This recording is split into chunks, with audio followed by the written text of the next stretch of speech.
we were traveling through Fresno, got to hang out with Boogaloo Sam.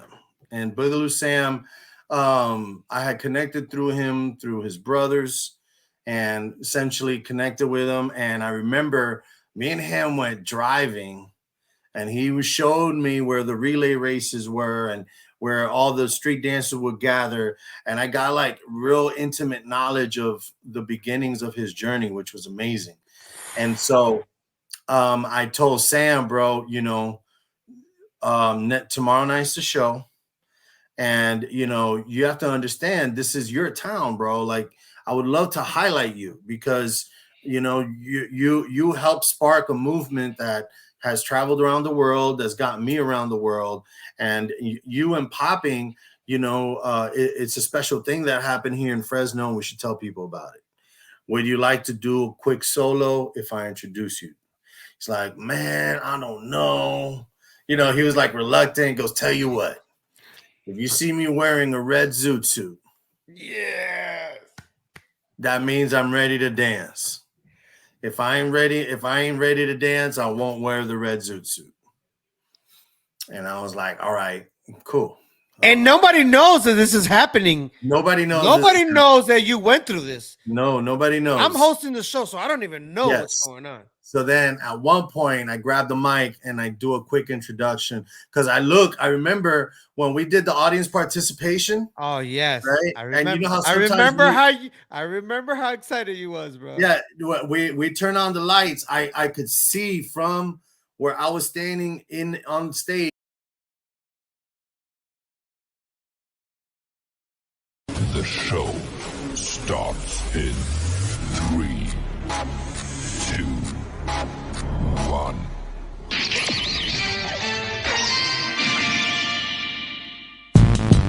Yeah.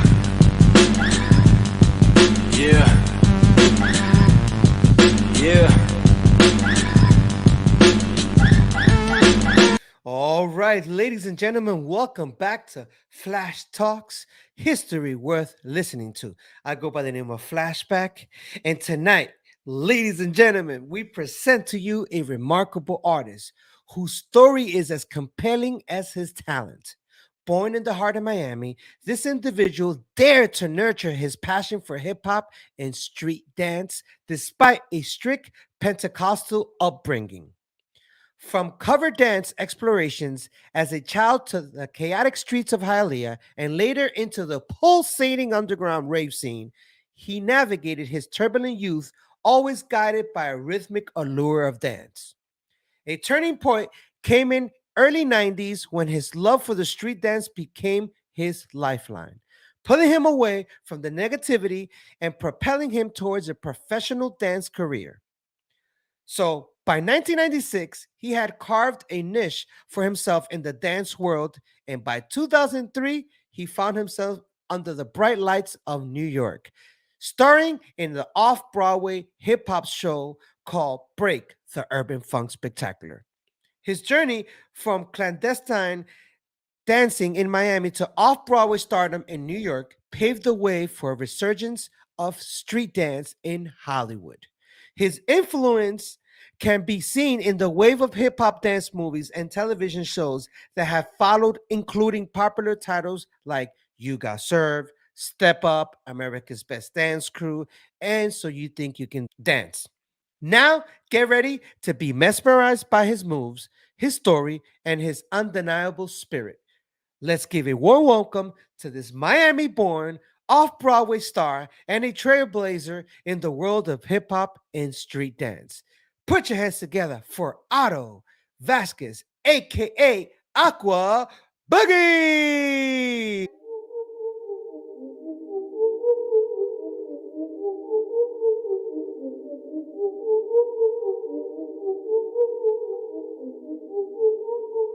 Leopard Music.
What's the deal? brother.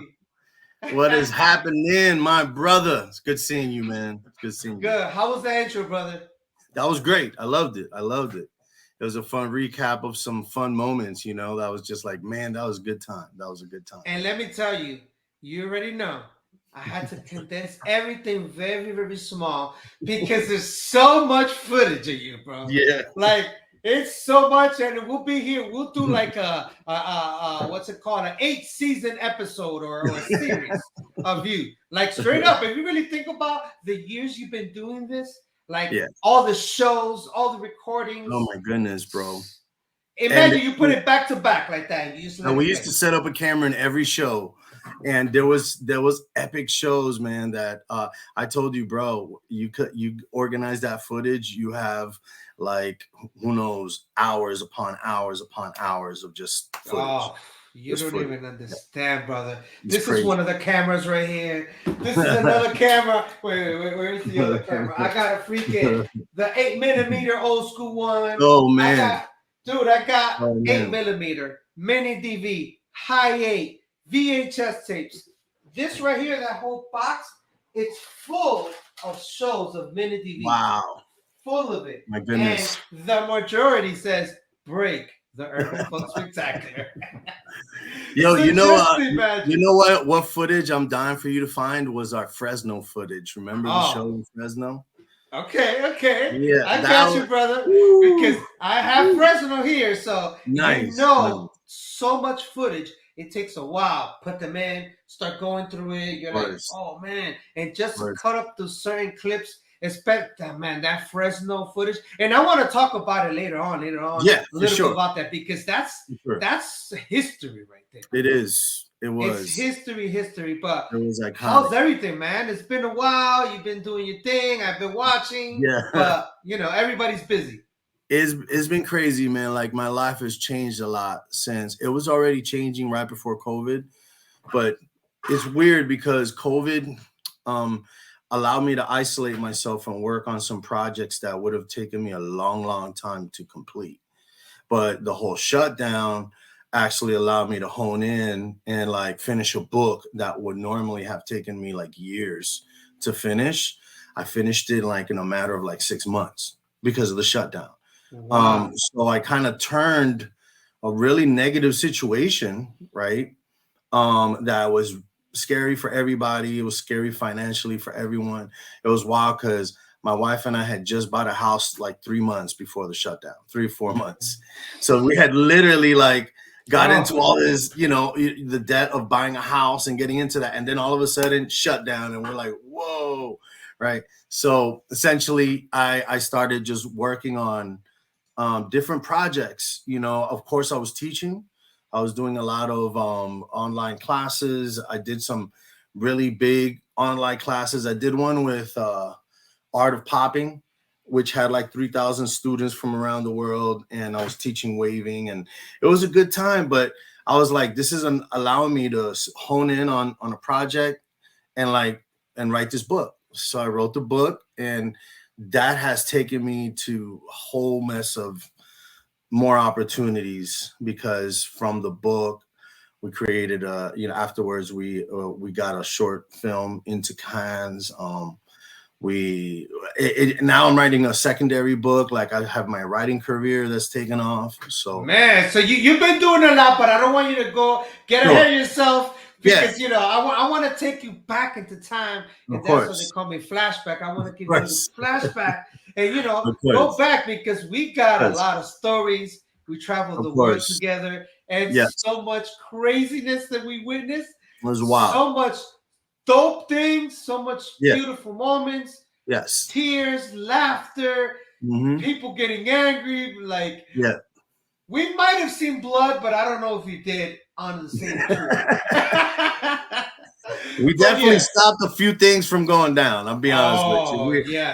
I always felt like we were like the diffusers. You know what I mean? Yeah. Like a situation would happen, and we're like, "Yo, we got to diffuse this," because the goal is to get through this evening and get through the show, so we could get paid and go on to the next. That was it. That's it. Especially when we have a cast of dope Bboys, dope poppers, Best. lockers, DJs, where you have the best of the best, but egos start clashing with each other. Egos, always, And not to always. take not to take anything away from all these talented brothers and No, sisters not at all. that they were amazing, but sometimes yo, I'm better than you, yo, and just things happen, and man, that's so many crazy stories. I mean, it was the better half of 10 years. Yeah, It was the better half of 10 years before I got into the cruise ship industry, and that's kind of like what pulled me away from the show. But we could get to that, That's crazy because kind of everyone has that same, not the same story, but I kind of started weaning off shows after doing Carnival Cruise Line, because you were doing it on one side and I was on the other side doing the same, and it kind of like that was like the end of the road for me.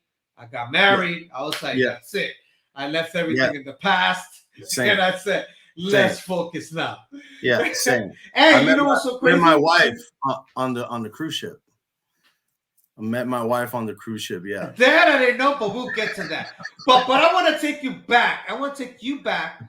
Let's say when you were around 10 years old, 10 to 12 years old, before you even knew about hip hop, before you even got into anything. I would like for you to just tell me how you got introduced to the hip hop culture.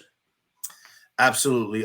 So like you had mentioned in my bio, I grew up in church, in a ministry family. So my grandparents and my parents were, los pastores, they were the pastors of the church.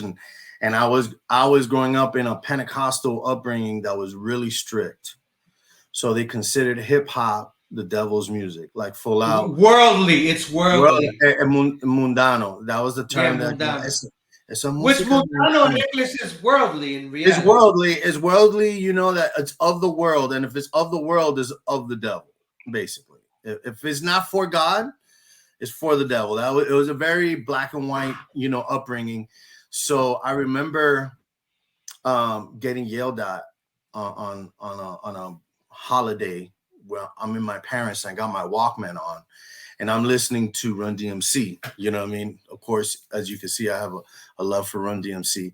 And, yes. Yeah, and I'm listening to Run DMC, and I'm like, I'm listening to the lyrics, and my dad he reached back and pulled the headset off of me, and he was like, I'm tired of listening to that music. I'm like, you guys don't have to listen to it. Put some music on, and it's like, is you just hearing the bleed through my headset?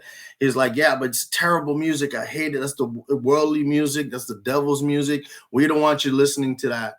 And it was a struggle from the beginning to do what I longed for. Like, where this came from, I'm not sure, because outside of seeing like breakers on South Beach when I was a little kid, and being exposed to it, breaking was everywhere around me growing up, Like I grew up in predominantly Hialeah and Mylander Park, all the Bboys would go out to Mylander Park and I would see them. I grew up in Mango Hill. So if anybody that you talk to, has mentioned certain parts of Hialeah, Mango Hill was a bubbling spot for anything. Now, where your family from? Like your mom and dad? You were born in Miami? I was born and raised in Miami. Yeah. Oh, I was born and raised. And where your family from originally? For those that don't know. My mom is from Cuba. So I'm the first person born in this country from my mom's side of the family. That's amazing. My dad was born in Puerto Rico, but only recently I found out that his family is actually from like Central and South America, that they had only relocated to Puerto Rico and before he was. And so what side? What side?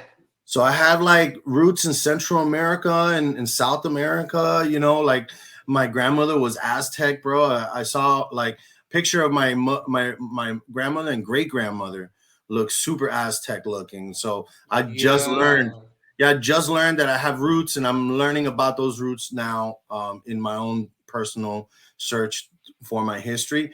But I grew up with the Cuban side of the family. So I was born in Hialeah, raised in Hialeah. I moved out of Hialeah already as a young man, you know what I'm saying? So went to all the typical schools. I went to Hialeah High, So Okay. Definitely. yeah, Hialeah High is known everywhere, and around that time, it wasn't yeah, a great school. I don't yeah, know about now, but what I've heard, yeah. Hialeah High is it was crazy out there. It was gang years. I grew up in a lot of gang, influence. I was in myself a gang. I helped start a gang that actually grew into something else long after I left it. It was called TNS. And TNS was a gang that spread all the way out to Kendall and had thousands of members Oh at one snap! point. But Wait, I was, TNS didn't they beef with Kendall Crooks? yeah, they had a lot of Because beef. I got some of my Yeah, cousins yeah, they're from Kendall, and I used to hear about yeah. And TNS. so Now, what does TNS stand for? take no shit.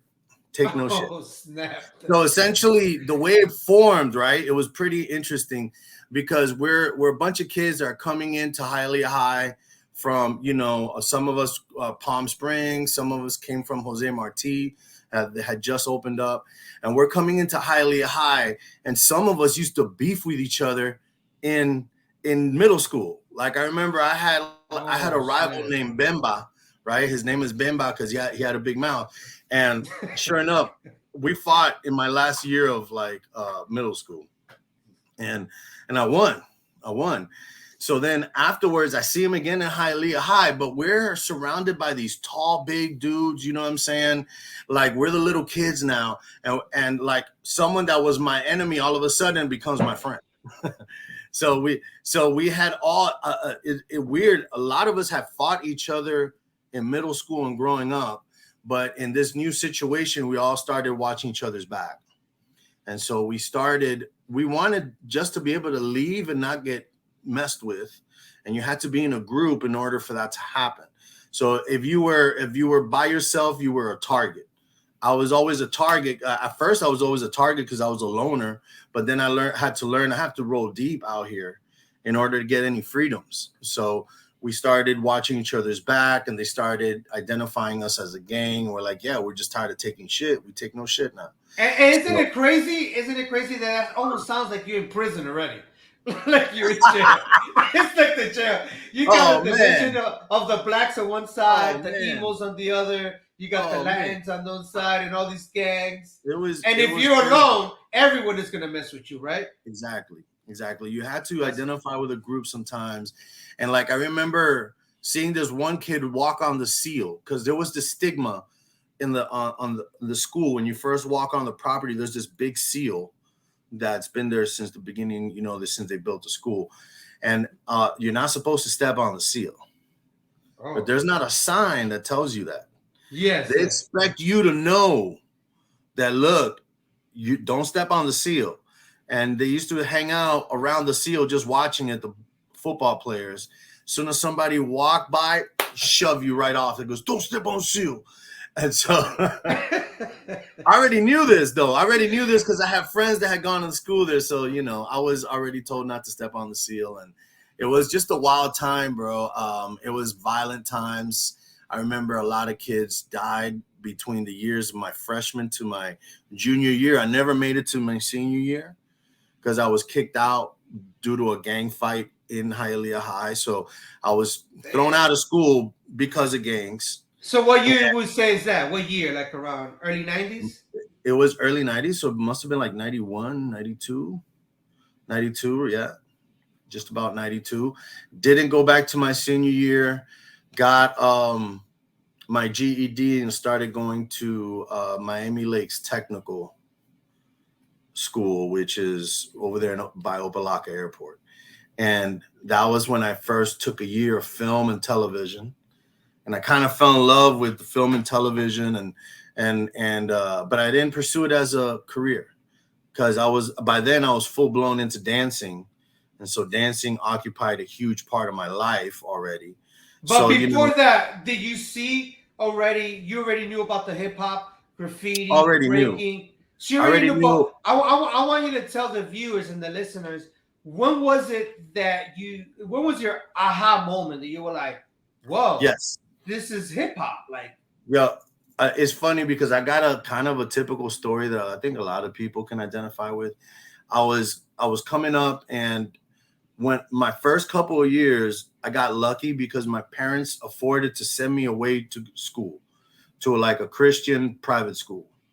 And it was cool though. They were like pretty chill. They didn't like force feed religion too much, but it was a Christian school. It was called Florida Christian. And Florida Christian, I was only the first couple years of elementary, right? And I remember this one cat was a nasty popper. And he already in like first, second grade had glides, roboting, waving, like he embodied it, the way it really captivated me.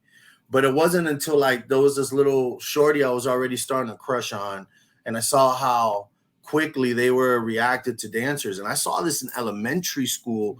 It became apparent.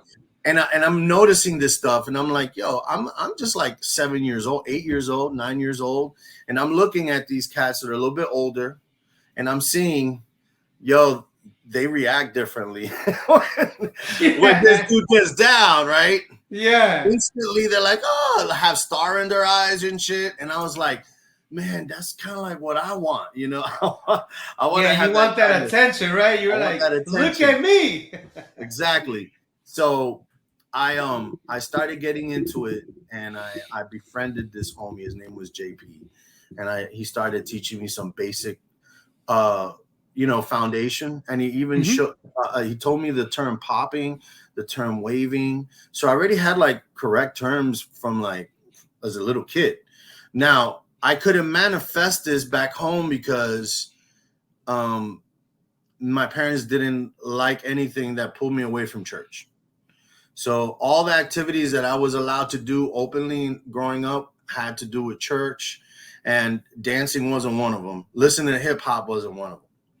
So it was this duality that I lived, which was kind of funny because the best way I could explain it is I used to walk out in a little uniform, because in Florida Christian, you used to wear a uniform. So I used to walk out, shirt tucked in my backpack, I had all my hip hop gear. Everything that like bandanas, glasses, little studs, everything that the belt with studs on it. As soon as I get inside the bus, I would untuck my shirt.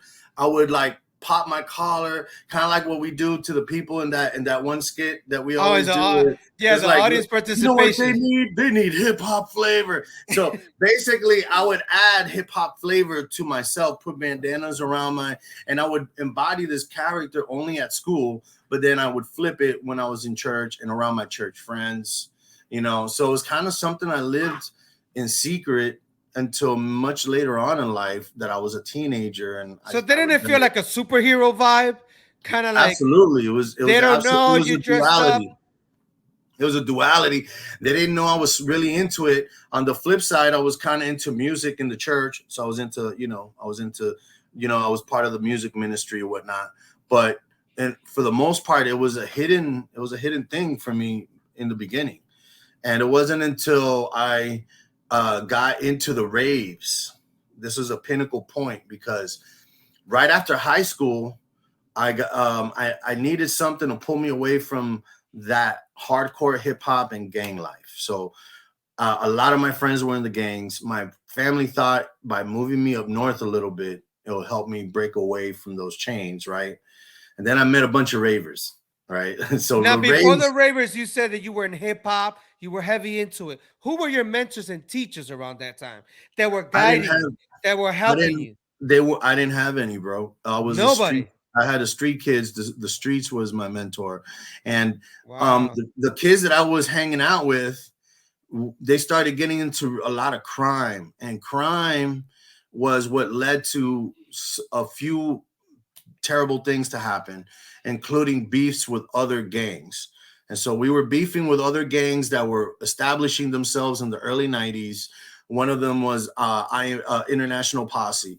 And International Posse came on the scene, and they were just blasting people, bro. Like the era, I almost felt like I was at the cusp of when fighting was no longer a thing. Fighting was like, the 1D doesn't happen anymore. Yeah, like that was maybe how things were handled back in the 70s. Let's all get into a rumble, like the movie The Warriors. Dudes were getting wasted in my time. And I remember a good friend of mine, very close friend of mine, his name was Shorty. Me and him had known each other from junior high into high Mhm. school. The last straw for me was he got murdered.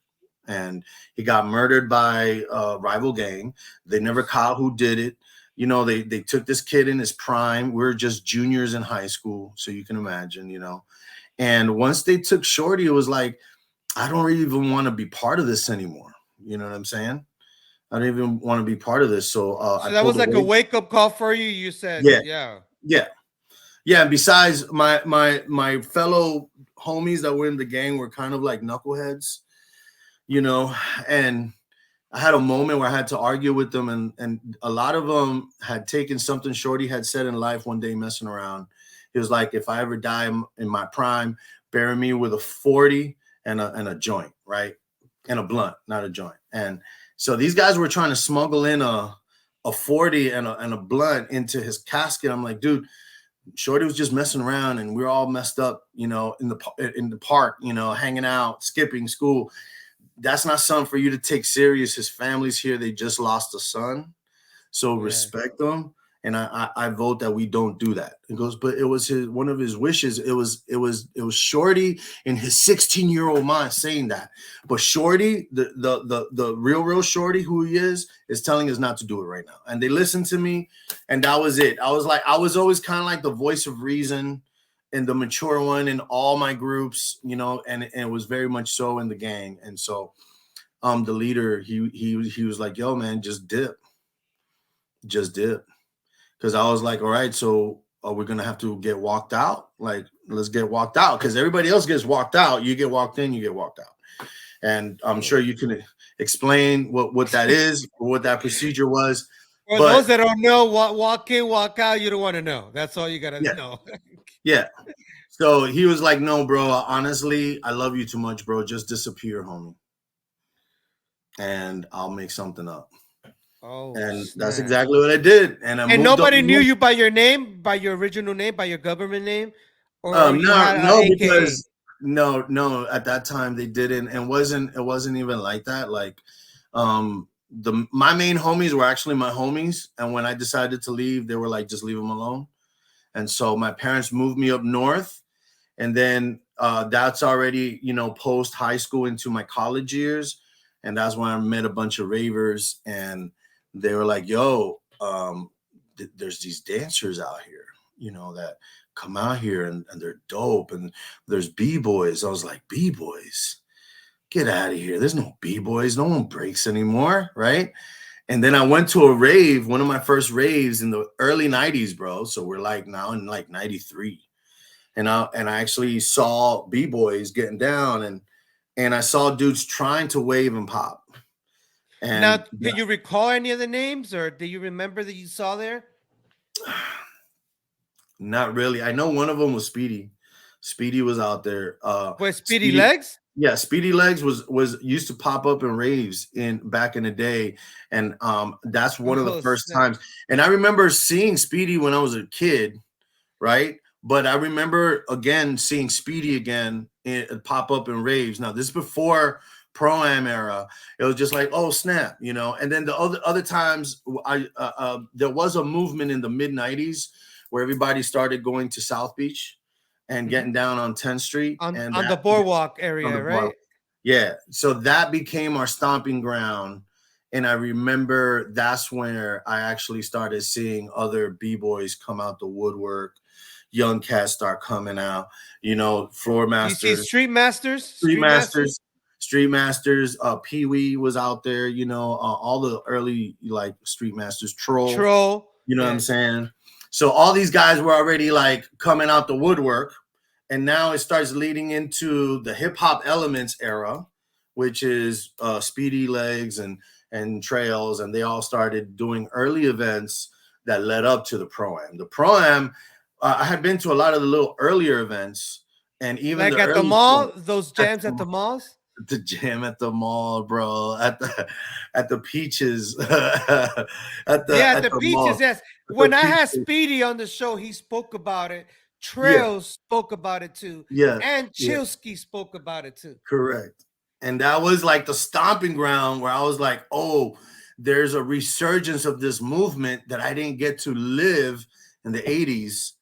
Now I'm older. Now I'm a young man. Now I'm already moved out because I moved out because of the religion. I was moving out at like 17, 18 already. So I'm already living on my own. I'm already a young man in this movement. Now I'm going to dive into it. Now I'm really going to take it Now you're serious. committed. Now I'm committed. Now I'm committed to battling and to going to wherever there's a popping battle, because that was my art of choice. Now, question: was it a feeling that you decided to just commit to this, or was life itself, whatever you were going through at that moment, you said, "I don't have no other choice but to dive into this full out" because you believed in yourself, or was it something you just risked and said, "Let me go for it"? What was it? Honestly, I think that it was a worthy pastime for me, which was out of all the things I had gotten into in high school growing up, this was one of the worthiest things I could get into.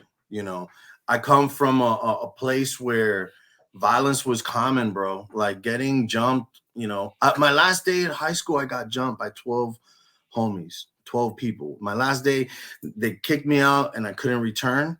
My last memory of Hialeah High was getting jumped by 12 dudes, right? So that kind of attitude gave me this internal grit. I've been through this, bro. I know how to handle myself if it came down Not only to that, it. I know you have martial arts background, and I want A you to talk a martial arts little bit about background. that. You're fighting Correct. 12 dudes, so I know 2 or 3 of them probably went with you because, like, Yeah. if you got 12, you're gonna take 2 or 3 out.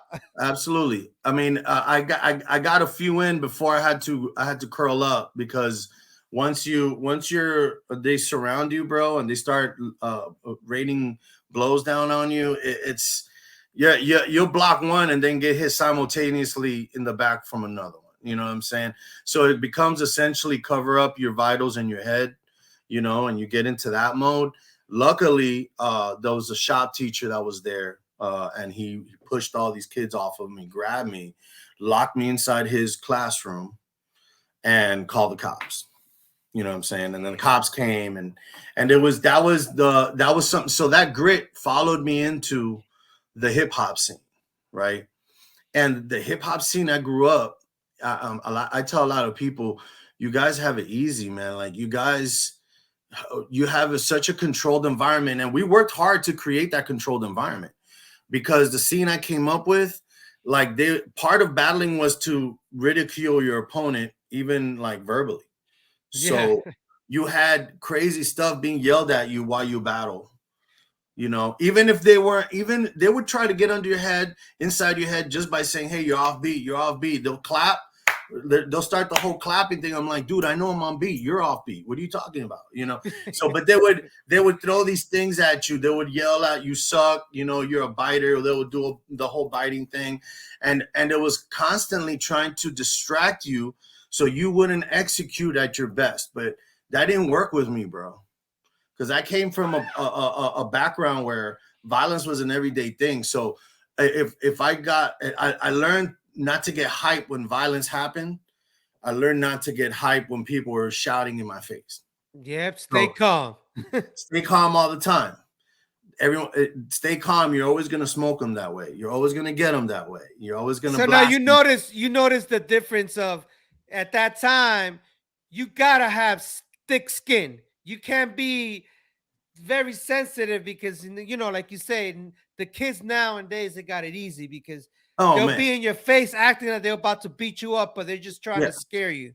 Yeah, exactly. And here, I'll be honest with you. Back then, sometimes it would turn violent, and I don't know. I haven't seen the other homies' their shows here, or how much they dove into those chapters, but there were times where things evolved, and there had to have been a determination within the street dance world at one point where we had to pick the next generation over ourselves, and there were truces that had to have been called to say, look, if we take this any further, people are going to start getting hurt, and it's no longer a dance and a culture about peace, love, unity, and respect. it's more it's devolving into the gang life, and that's the life that we all pulled out from to get to the hip hop. You know what I'm saying? So I didn't want to go backwards in my life and go back to those years. So I had to put in my work to put certain beefs aside, accept certain people. Part of it was a collection of egomaniacs. I mean, like, we fostered egomaniacism. Yeah. I mean, think about it. We have fostered this culture of like, yo, I'm the best, bro. Ain't nobody gonna touch me. Like, you come in front of me, you're gonna get smoked. And you have this, you're riding forward, right? To the point where sometimes we're not truthful with one another. It was all about the crew. Even when your crew got smoked, you're like, nah, we got this. And we're like, nah. So I had to circumnavigate that scene in the beginning with a lot of caution, because a pinnacle point happened where during that time I started mentoring kids. And when I actually started mentoring kids, now I had to start thinking about them.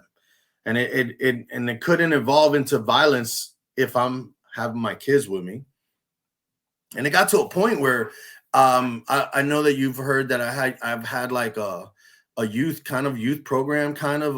It wasn't official youth. It was pretty much, hey, practices on Tuesdays and Thursdays at Shula's. And then Anonymous started coming, and Popcorn started coming, and even young homies that weren't into popping would come to break, like Phantom and Kevin, you know what I'm saying, Nuclear. And so, you know, I had all these kids that I'm like fostering, you know, and I'm like their mentor. And I used to take them to raves. The parents used to be like, here, take my kid to the rave so you could perform. You were the chaperone to the raves. I would take them to raves to perform. And so, of course, I had to watch them. I had to look after them. I had to watch my own actions. I had to put my own beefs aside, because now I got these kids that need to get home. You know what I'm saying? And I don't know if they ever told you, but I did like a field trip, as I call it. I did a field trip to Rocksteady Anniversary, where I brought all the little homies. Yeah, I was part of that with you guys. That's right. So you remember that must have been like what, 2001, 2000? I will say, it's before the towers fell. Because it was. Remember that we were hanging on the towers, bro. With Clown. Clown. Between the towers. Yes, bro. Now before that, you skipped something. Yes. You skipped something that you forgot. Yes. You went to New York City even before you had a field trip. Yes. You went to New York on your own. I did. I don't know what, and you went to the jam, and I think it was Clown's Jam. It was Clown's. Clown's Jam was called Battle Cry, and that was like a year before. It was before that. So Clown had done a jam here in Florida of the same name and called it Battle Cry, Florida. And it was huge. And then I ended up battling everybody that was up and coming and popping and winning in the South. So then he's like, you have to come up and battle all the best poppers in New York. And so I went up, and it ended up being a three-way battle. Yeah, between Elastic Fantastic and Strings and myself. Yes, those us three of y'all, man. and I have that footage somewhere, dude, on a VHS. Wow. And I'm like, before this show, you don't understand. For the past month, I have so many VHS tapes, and I'm like, please let it come out, because I'm waiting to see you pop up with the gloves, because I never forget that. Because at that time I was like, yeah, you had a guayabera. So in fact, we thought, it was so crazy. Me and Strings, because I was in Strings camp, because I kind of started what you were doing with Anonymous and them. I was doing it with Strings and his brother Kid Quick and all of them. Nice. So I had these kids there, and I remember, never forget. It was at the LPAC. It was the Christian Latino Pastoral Americano Cristiano. That's the name of I never forget the pastor always saying that. So we were there, and then we go into the event. And I see you on the side, and I remember you were like hitting and doing cobras, and immediately I rushed to Strings, and I was like, "Yo, Strings, there's a popper, and I think this guy's from LA. That's what I thought, because you look like you were imitate, like how you were dressed. You have that popping look, like like an essay from out there, like and I know you got that a lot. A lot of people thought you were like a LA essay from out there. So I'm looking at him, and he's like, "Shut up!" And I'm like, "Yo, I'm not kidding you, bro." Not only that, the dude got gloves, and I said, "He's like, what?" He said, "I'm not entering." I'm like, "What do you mean?" I'm like, "What do you mean you're not gonna enter?" He's like, "Nah, man, I'm not gonna enter." Flash. You can't. I was like, "Your strings, bro. You can't not say you can't enter. You gonna smoke everyone. Nobody got what you got." And I'm hyping him up. So it ends up being a throughway. And and if I find the footage, you'll see me like a freaking cheerleader next to him, like, "Come on!" And of course, I could tell that you were way more advanced. Elastic Fantastic were advanced because he was very animated. He was like like a lot of character animation. Yes. You had more of an understanding. And I believe, I don't know if you did, but I believe you already knew about Electric Boogaloo.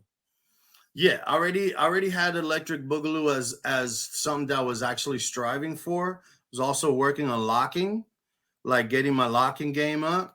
And I was hardcore into the foundation of popping, which was the hit, dancing with the hit. Because you know the string was very basic waves, hits, just every basic mastered. Elastic Fantastic was the same way, but he was just more character. Like Mr. He was Wade all antics. He was all antics. He would do things, grab something, put it in a cauldron, stir it up. Yes. But then I saw your body twisting, and we were like looking at it like, what move is that? Because we didn't know about Electric Boogaloo. Remember, Bam Bam was his teacher. In fact, Bam Bam was just on the show, and he was breaking down of how he called, Electric Boogie, the New York City boogie style. Nobody knew about Electric Boogaloo. Nobody really kind of like was into that like that. Like they knew it was from the West, but the New York style was kind of like how Strings was doing it. Louis New Wave, rest in peace, all those cats. So I remember watching you, and after that, I don't know what happened to that battle. I don't know who went to. So Strings ended up kind of giving up in his like after a couple of rounds, and it ended up just being between me and Elastic. Yes. And somehow they chose Elastic. I always felt that I won. In fact, it was funny because when we went back to the anniversary, Popcorn walked up to Elastic and said, "Yo, man, my mentor beat you in that battle." He was always a very outspoken little kid. He was like, "Yo, man, he beat you, bro." Like, Popcorn, man. Shout out to Popcorn, man. And I want you to tell the story of, because that happens. Then I don't see you until then I meet you. You were coming up to New York. And then I'm hanging out. I guess, was that before the So Majestic thing that we did? That was. It was before. That was. You came, and I remember Clown. You can't remember the names of the other people that went with you, but I remember Phantom and Popcorn for sure. I remember them because of the craziness. Anonymous too. Gumby Lock. Gumby Lock. This time, Gumby Lock. I don't think Gumby Lock was in that one. He was. He didn't go to that one. I don't think. But because I know Popcorn and Phantom. I remember because they were nuts. Me and Serge were doing locking routines. I remember they asked us to do a locking routine and demonstrate, and we really were getting into that movement at the time, locking and Electric Boogaloo.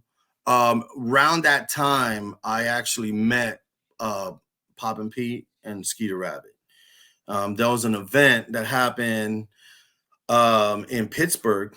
Homie Soda Pop put on an event, brought a bunch of poppers out there. Oh wow, Soda Pop, man. Soda Pop, yeah. Shout out to Soda Pop. Put on an event. Domino went out there, Shallow went out there, Pop and Pete went out there, Skeeter Rabbit was out there. Those cats that are no longer in the scene. Yeah, like man. California Kid and a few others. But we went out there. Oh, Sweet Pea was out there. A lot of people were out there, and I remember staying in the same hall, like same floor that the Boogaloos were staying in, and so I was able to pick their brain all weekend and pick up foundation.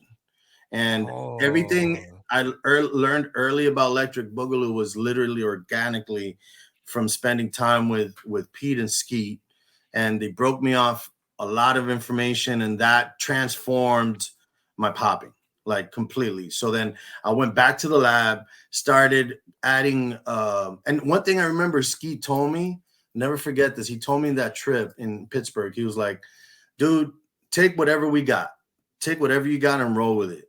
But don't lose those waves. Those waves are something special. Hold on to those waves. The way you wave is who you are.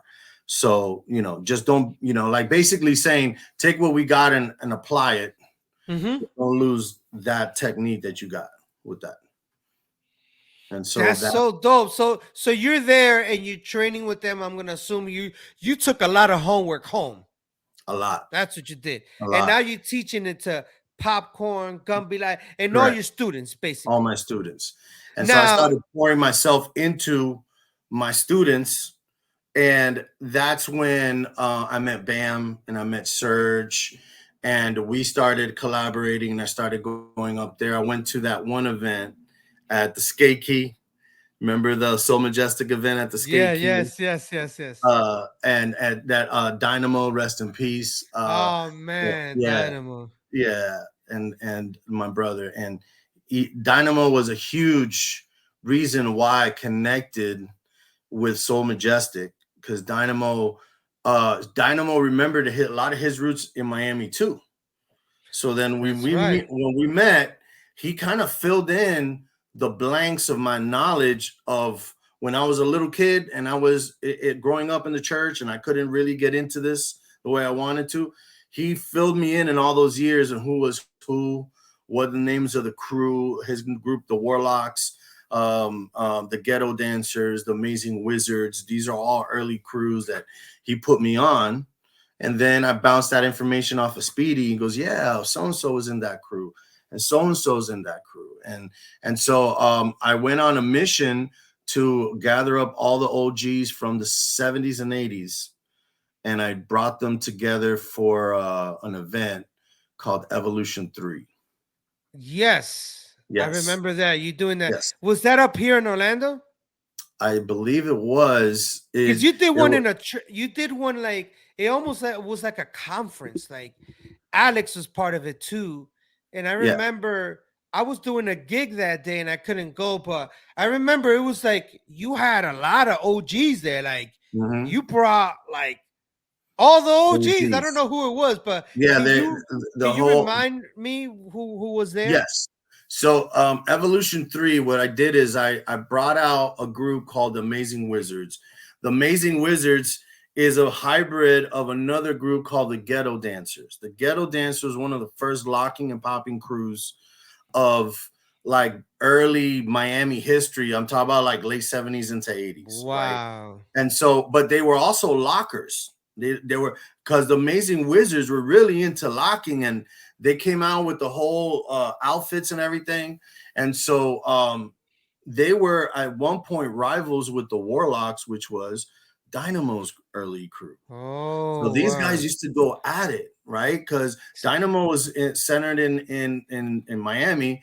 The Ghetto Dancers and then the Amazing Wizards were a little bit more towards Fort Lauderdale. So they would gather up and battle each other all the time. And so it was the first time those rivals had been brought together, because I brought them together, even though Dynamo's team members weren't around anymore, because a lot of them had passed or moved to Puerto Rico. These were the last remaining dudes that still could get down. And so they all came out dressed up like lockers, and they put on a performance, bro. And it was mind-blowing to see them get down.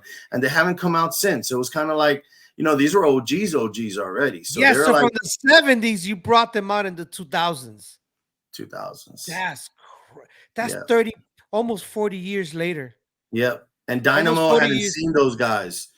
Hadn't seen them since like the 70s. So I brought them together, They all came out locking. It was wild, bro. We did a performance. The Boogie Squad at the time, that's what we were called. I remember We the put up, Boogie Squad. Yes. So were you saying that they put up a performance?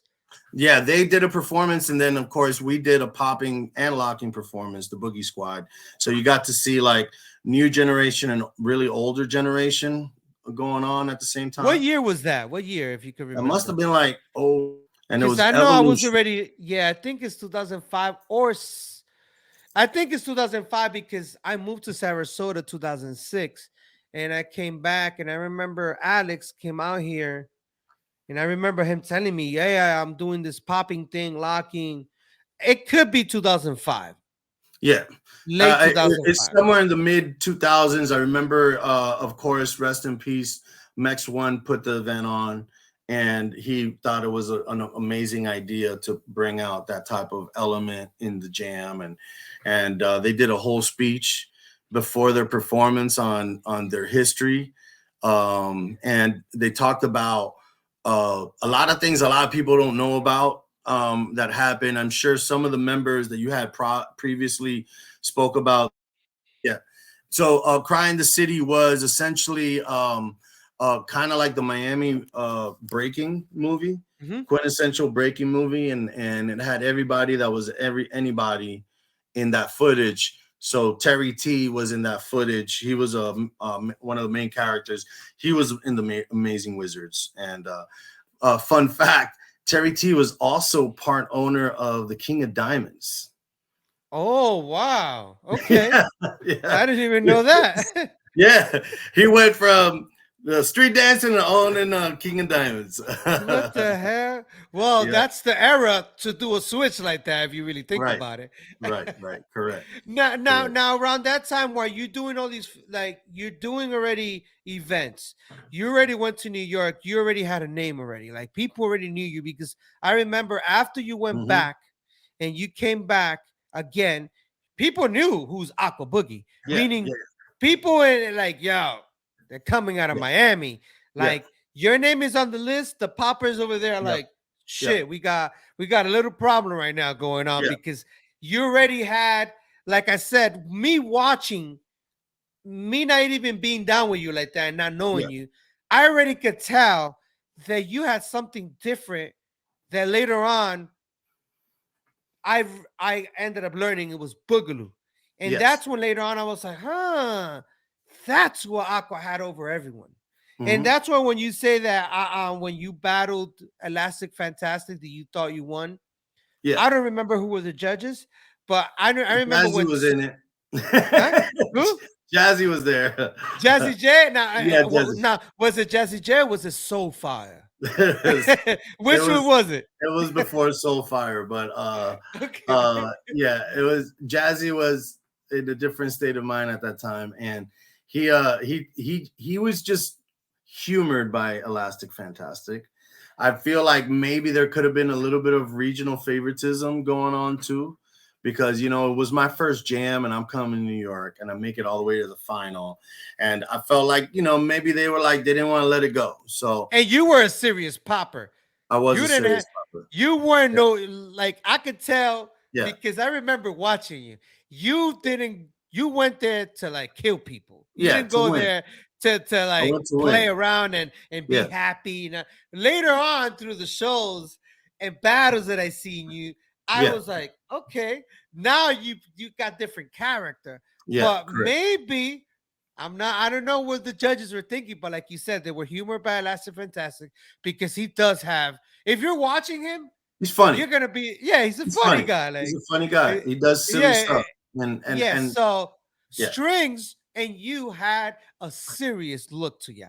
yeah, Like even a wave, the way you yeah, will look, and yeah, I yeah. could tell why because you guys were inspired by Pop and Taco. You Taco. guys, yeah, all these guys that are like dope, Hmm. but they were serious. They didn't have Real like, serious. Real yes, yes. serious. I It's was also dope. inspired by the bopping movement of the 90s, the bopping in LA, which was like bopping Ah, Ron, bopping okay. Andre. And Yes. these and I was inspired by the street hitters, So I was inspired by Groovin Ruben, aka Flat Top. Oh I man, was yes. inspired by um animation, rest in peace, Chuco, Another brother. and these were hard dudes. These were hard dudes. So they popped with that intensity, you know what I'm saying? So we popped with the same intensity. Now I want to show you something. I don't know if it's in New York, but I want you to remind everyone, like, what do you see here, and tell me what you think is this. Where does it take you to? Oh wow. Wow, Told you I'm gonna give you some flashbacks. you're talking about the Honeycomb Hideout right here. The Honeycomb Who are these Hideout brothers? Who are these? is I know who Disco they are. Dave. You're watching Disco Dave right now, right? You're watching Disco Dave. It was I remember that it was probably, I would say, '07. This must have been '07, Yeah, you're right? right, brother. And then we got Frank Boogie right here, right? Yes, So we another got dope Frank. It brother. was one of those ciphers, bro, that like we were all in town at the same time, and we all were like, "Yo, let's get down, bro." You know So how then Frank classic Boogie, this footage is, bro? This is like, you oh can't man, find this nowhere. no man. You got Flex, my homie Flex from Ohio. He was with a group called the Ohio Funkaloos at the time. Now he's MZK. Now my brother has become an OG over in the Midwest. He Oh was snap! yeah, Flex. His name is a still very good friend of mine. We still get down all the time. Of course, that's me. Damn, bro. You can Sit tell with the from a with mile away with the waves, brother. yeah, thank you. Now, is that why they called you Aqua Boogie? Yes. Aqua Boogie was a name that the scene gave to me. I didn't give myself Nice. because I had chosen the name Aquanaut, which is kind of like an astronaut, an explorer, an underwater explorer. Ah. So then when I started learning Boogaloo and I started really like elevating my style through funkiness like that, they Yeah, were and you like, can "Yo, see Jazzy J. Shit. And of course, this is the incredible Jazzy J, Electric Boogaloos. Um, and Jazzy was a beast, bro. His style was so unique, bro. Jazzy was a huge inspiration for all of us, man. Well, And it's so, now not only for you because he ended up touring with us, and and the stuff that we see he will do. Now, were you already like captivated by his style? Like, damn, like yes, that's how you should do it, or was it yes. like this guy's different and I'm not interested in doing anything that he's doing? How was your Well, mind? the way I looked at it is that I had already learned from Pete and Skeet before I got to Jazzy. So I had seen several manifestations of really high level Boogaloo. So the one thing that Skeet always said to me stuck in my mind forever. And I remember seeing him many years later, and he reminded me, I'm glad you never left that. Waving is you, right? Was to take influences from everyone around me of how their approach to the dance is, but apply it through my filter, like always through my filter, and use that as a blueprint of where I want to take my skills to without copying anything he was doing. So that's the hard part, because it's easy to bite by osmosis, right? Yeah, Where absolutely. you're literally around it so much, bro. You're training with them, you're performing with them, and it is almost like it comes out. It happens. It's gonna happen. Sometimes you fall into these movements because you're around them and you sweat them. You sweat the And, movements. They're like, and yo, they're dope. you surely did do that because I saw your career explode. I saw how dope you were getting and better and better. In fact, like I was talking to Bam and I told him, I said, dude, the first time I saw him doing robot, I was like, this guy's not human. But then when you started like evolving into your own style, into your own way of being, I was just like, it was so much fun, man, just watching you in those shows Thank that you, bro. I would just sit there and like be mesmerized by not only the musicality, not only the style that you're doing, but it's the heart that you would put in. I remember a lot of people never saw the behind the scene before Right, you're gonna get on stage, right. like your Of course. rituals. Of Like, course. and I want you to tell to see if I landed it right. What were some of your rituals right before you went on stage? Certain things that you would do that you remember. Oh man, there's rituals that still follow me to this day, right? A lot of them have to do with not, of course, this is a surface one, not eating heavy. Like I don't like to eat heavy before a show. And Yeah, they will always bring out this freaking pasta and this for lasagna. real. I'm like, dude, what are you trying to do to us? Like, I'll eat after the show at this point, eat a little Everything, salad, everything. add a little salad, a banana, some trail mix, But then there's one thing that I always developed that made me much better than the others, and a lot of people didn't understand what I would do, but like I would put on arm weights and leg weights, Yep. right? I would strap on my arm weights and my leg weights, and I would put on my like a windbreaker, and I literally start doing hitting drills. Bra, bra, Yeah. bra, bra, bra, bra, bra, bra. Just sit there, just hit, chest, chest, chest, chest, chest, legs, legs, legs, legs. Wave, wave, wave, wave, and literally walk around with this weight, right? I remember seeing that. I'm like, what the hell is this guy Literally walk doing? around with this weight, and you don't realize. And I used to put like the 4 or 5 pounders on my arms, like the ones that people put on their legs. I'll put them on my arms and walk around and train with those, right? And I remember that when you would take this weight off right before you go on, it felt like 100 pounds were lifted from you. You feel extra light, extra connected to every little sound, every little, like my body adapted to every little tiny measure in the music. I was hitting it because this does something superhuman to you, right? And I continue this ritual throughout my career. And I still have that as part of my training regimen, is to do the drills with the arm weights. Dude, I remember I used to take them off, and then you stay in the mirror, and then you're hitting, and then I saw your face, how happy you was, because you already knew what was gonna happen. It was like you took that off, and you'd be like your face, and I'm like, oh my god, this guy's gonna destroy that stage. That crowd, we wanted to get the crowd to lose their marbles. And I want to show you a little bit of your little practices right before going on stage that I got here. And this, I believe, it's either New Mexico or Albuquerque. Well, is that the same spot, right? Albuquerque, New Mexico is the same spot, right?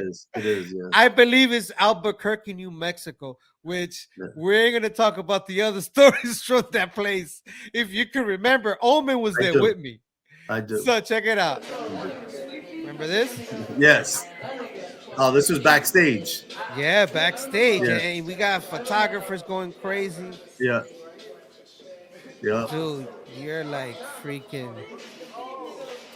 And I always had that camera. I'm like, yo, Aqua, come on, bro. Come on, bro. And I'm like, one day I will use this film. One day. All right. And this is you freestyle. This is just you going off. Like, this me bugging out backstage. Yeah. Yeah. Yeah. God, man.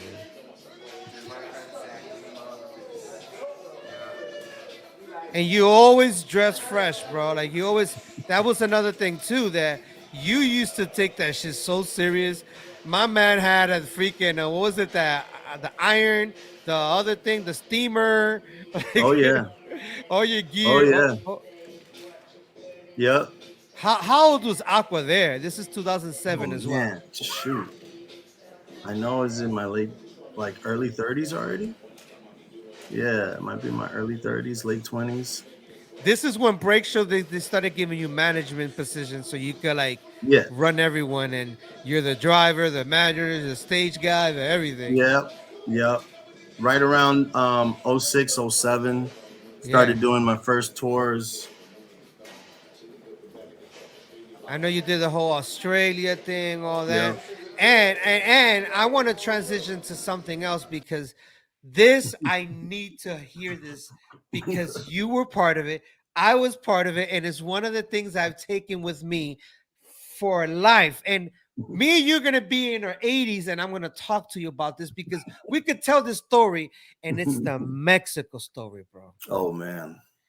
That way, and I want to show you because I posted this clip up. I have a lot of footage of this trip, but this particular footage is one of the most amazing that I actually called it on YouTube the best entrance ever. and I gotta play that because it's so freaking dope. Let me see where it's at. Let me put the volume a little low so it doesn't kill people. All right, ready? This is the entrance right here, and this is in Chihuahua. No. This is, we were performing for I think over 10,000 people for the inauguration of Mexico independence, something like that, in Mexico City, in the freaking, what was that place? It was a town square. The town square. It was a town square. It was wasn't huge. that like, it was like a New Year's thing or something?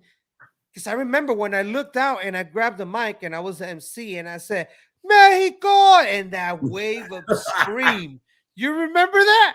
Yes, I bro. was like, yes. Dude, I couldn't see the end of the people. Like, oh yeah, it was a wild time. It was, there was some of the biggest crowds, but also some of the craziest and scariest moments of our touring life happened in Mexico. Yes, and I want to show you the one when we saw like over 10,000 people there. Yeah. And this is your intro because this is your locking part when you come out. Yeah. And guess what? And I don't know if you remember, I'm on the back and you're getting ready. And you're like, yo, give me a few minutes, Flash. I'm not ready. And I'm like, yo, they just played the locking song right now. They're on, bro. Locking Q is out there. Doc is out there, bro. Like, and you're like, give me a second. And you know, because like I say, you take this shit serious. So you got to make sure nothing is like off. And then this is your entrance, brother. So official. Hold on. Right here. Yeah. Look how you run in, bro.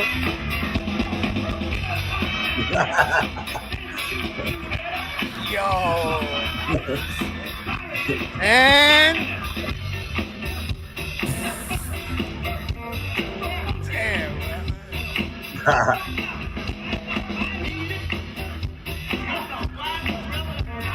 Yo, look at that silhouette, man, when it goes dark. Yeah. Yes. That was a good time. That was a good time, bro. Yo, that freaking entrance right there. So, like, who's gonna follow after that? You come in and you go off, you better be nice. Because you're not gonna be seen with you there on that stage going off. Now, on the flip side, we also did you remember that they took us to the ghettoest area in Mexico through a mountain. We were in caseríos. We were like in little chic shack places, and we performed for the staff only. Yeah, bro. You remember that? It was a big concert stage, lighting. We had freaking trailers. And I felt like we were about to do a movie, and then, all right, show is out. And when we started the show, I'm like, who's over here? Yeah, I'm like, is this rehearsal? And I look out, bro. It was only like 3 people sitting down. Yeah. Nobody showed. It was so odd, bro. Yeah. And we went all out. We did the whole show. Yeah, we went all out, you know. That's the crazy part of it. Yeah, we still gave him a show.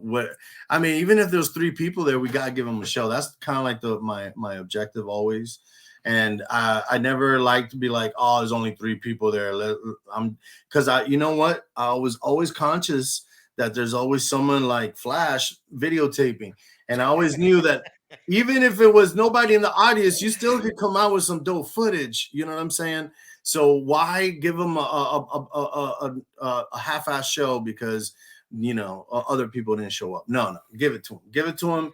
Maybe get some nice moments out of it, you know? And we did. Maybe that was a time to try new things. In fact, I remember if there was ever shows like that in my history, I'll be like, well, I've never tried this in my solo. Let's see how it works out. And this is actually the footage right here of the show when Alex is throwing down and you're in the background, we're clapping. Look at this. Remember that? My man Alex, rest in peace. Yeah, man. That's my brother. This The is the whole electric dog. Mexico. The electric We- dog. Yep, I call Yeah. this the Mexico highlight of Alex, and that's the stage. We're performing and nobody's there, like 3 people. That's like mostly But- empty seats right there. Yeah, like my man going in still. What was the drummer's name? Kelly something. Sean Kelly. Sean Kelly. Yeah. Hey. Yeah, and then this is another show right here in Mexico that he comes out. Look at you over there in the back with the red towel. Yep. Hace la vieja escuela. Oh, Nice. man. Yeah, but that move. Do you ever get to do that move right here? This move right here. After this. I was just talking to Bam about this footage. This is right here. Ready? Right, he does this part right here. Like, it's like Alex known.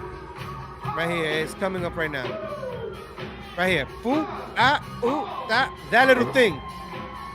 Yeah, that was some of his mixtures of his funky robot and locking. Because one of the things that Alex used to do a lot was mix his funky robot when he locked. That was his thing. You know, he used to do that all the time. That right there, that little move that he had done was mixing the funky robot in with his lock. And you remember this bus here? This is where you freaking almost broke your foot. Of course, bro. I did break my foot. What do you mean? I broke my foot. Oh shit! You did break your foot? I broke my foot. I ended up coming in back and I had it X-rayed and I had broken one of my insteps, and that's another silly story. You did the whole show, that tour, with a broken foot. So for those of folks that are wondering what that story is about, it's just us being silly, and we all had this fixture that we're all trying to kick in the bus, right? And I was like, dude, I could kick that, and of course Crazy C's like, nah, Aqua, chill, no, you can't, you know. And so I was like, yeah, of course I could, and I did a jumping, spinning outside crescent. But before that, you kicked it a few times with roundhouses. Yeah, remember that I was putting the bottle That's up. That's right. Yeah, then, correct. But it was and then you did axe kick, and you're like, oh, let me see, you got axe kick, and then he was like spinning hook kick. And there went my foot. I was like, I got it, but then I paid for it horribly because then I broke my foot. Then I had to go get pain medicine, and I had to finish the tour with the broken foot, and that was rough. Yeah. Now, this is where I want to get into this part. When we were in Mexico and we were coming from Chihuahua, Mexico on the tour bus, we stopped at this little restaurant to eat. We're eating, and then right at the end, the waiter goes, oh, so where are you guys going now? And we were like, oh, we're going to La Ciudad de Juárez. And then she was like, remember? And then we all looked at each other, and you're like, yo, what's going on? He's like, she started talking Spanish, telling us how dangerous it is, and it's the most dangerous city in the world. And we were like, what? And everybody's Googling, like, and we were like, yo, it's the most dangerous city in the world. So we still go to the Ciudad de Juárez. And then we're on tour. Let me tell you, I don't even remember performing. I just remember the incident that happened. Do you remember that? Of course. So now, can you explain to the audience, because probably people have heard it from me in the past, but I want to hear your side, because I could kind of chime in and tell you what my side was. But all I know that we finished the show, and then we're like hanging out at a club because the people from, what was it called? That beer, Tecate, something like that? Tecate, right. Which, do you get to hear who was the owner of the Tecate? I don't know if I remember that. Bro, there were cartels. Oh, yes. Okay, well, that's gonna lead into the story, correct? Yeah. But we don't know that. We didn't know that at the time. Yeah. So essentially, we just finished doing this amazing show. we had these little young homies roll up on us, and they looked really unassuming, like, you know, like kind of almost like preppy homies with money, because they all had souped up cars, right? And they're all like, yo, let's take you out, let's go to the nightclub, let's go hang out. So we jump in with these homies with souped up cars, and they take us through a crazy wild drive through Mexico. And I'm like, dude, these are the times where I'm like, Lord, please be with us. Let us get through this chapter real, because these kids were wild, right? So driving, anyways. So we made it to the nightclub. We're hanging out, and I remember we all at one point we're all hanging out outside. And I don't know if you remember this part, Flash, but I remember before the tour, I had a talk with a few of the cast members that used to like wearing flashy jewelry. You see, you wouldn't wear this in Mexico. You just don't wear it. You don't. I wouldn't wear my rings, nothing. Like, nothing. All that stuff at home, y'all. Just leave it at home. We're in New York. We're in on another state, but leave all that stuff. If you remember, I was wearing Dickies. Yep. Chucks, and pretty much it. Like, I had beads. I remember I was wearing like man, they thought you were from LA, bro. They were like, basically they were like, this guy has no money. This guy's a cholo from no money. Like, don't wear fake jewelry, because they have a real thing that happens over there, which is called a secuestro, right? Where they target you to extort money from your family. So they basically kidnap you to extort you, and if they don't get what they want, you end up in a hole somewhere in the desert, basically, right? So I remember we're hanging out, and I had one of the Bboys that at this point may remain nameless roll up to me and says, bro, something's happening, Aqua. And then these dudes jump out of a van. A white van, and they basically roll up to him, guns drawn, saying, get in the van. And I'm like, yo. They pulled him in. They grabbed him, and he was gone. And so, mind you, at that moment, I remember the little homies that we came with, right? And I was like, dude, they just took my homie. And they're like, what do you mean your homie? Like, the guy from our show, they just took him. So immediately they intervened. I remember they intervened, and they started like yelling at them, like, what are you doing? Like, they're with us. Oh, they're with you? Yeah, they're with us. What are you doing? But I remember we turned the run, and there was like 4 or 5 other dudes, machine guns. A guy had a pistol behind me, and I'm looking around, and then Crazy C's next to me, because he started telling me, yo, son is about to pop off. And I'm like, yo, chill, man. Nothing's going to pop off. He said, just it's going to pop off, bro. And then out of nowhere, I hear, it's funny what I'm going to say. I hear this character in the...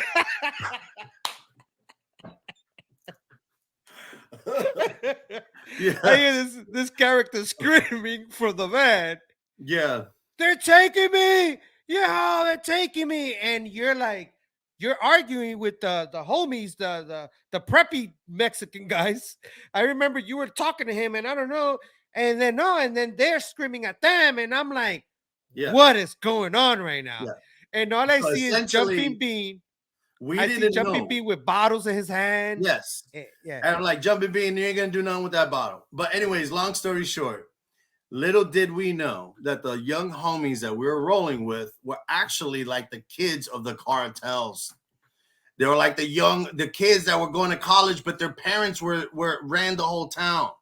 So these guys knew exactly who those kids were. And they're like, yo, these are our people. He goes, sorry, we didn't know, blah, blah, blah. And they released them back to us. Yeah. They released them back to us. And I was like, dude, homie, just take off the jewelry already, bro. You know, a lot of it wasn't real jewelry. Why would you? But not only that, if you can remember, he was coming out with 3 girls. You don't remember? Oh, yeah.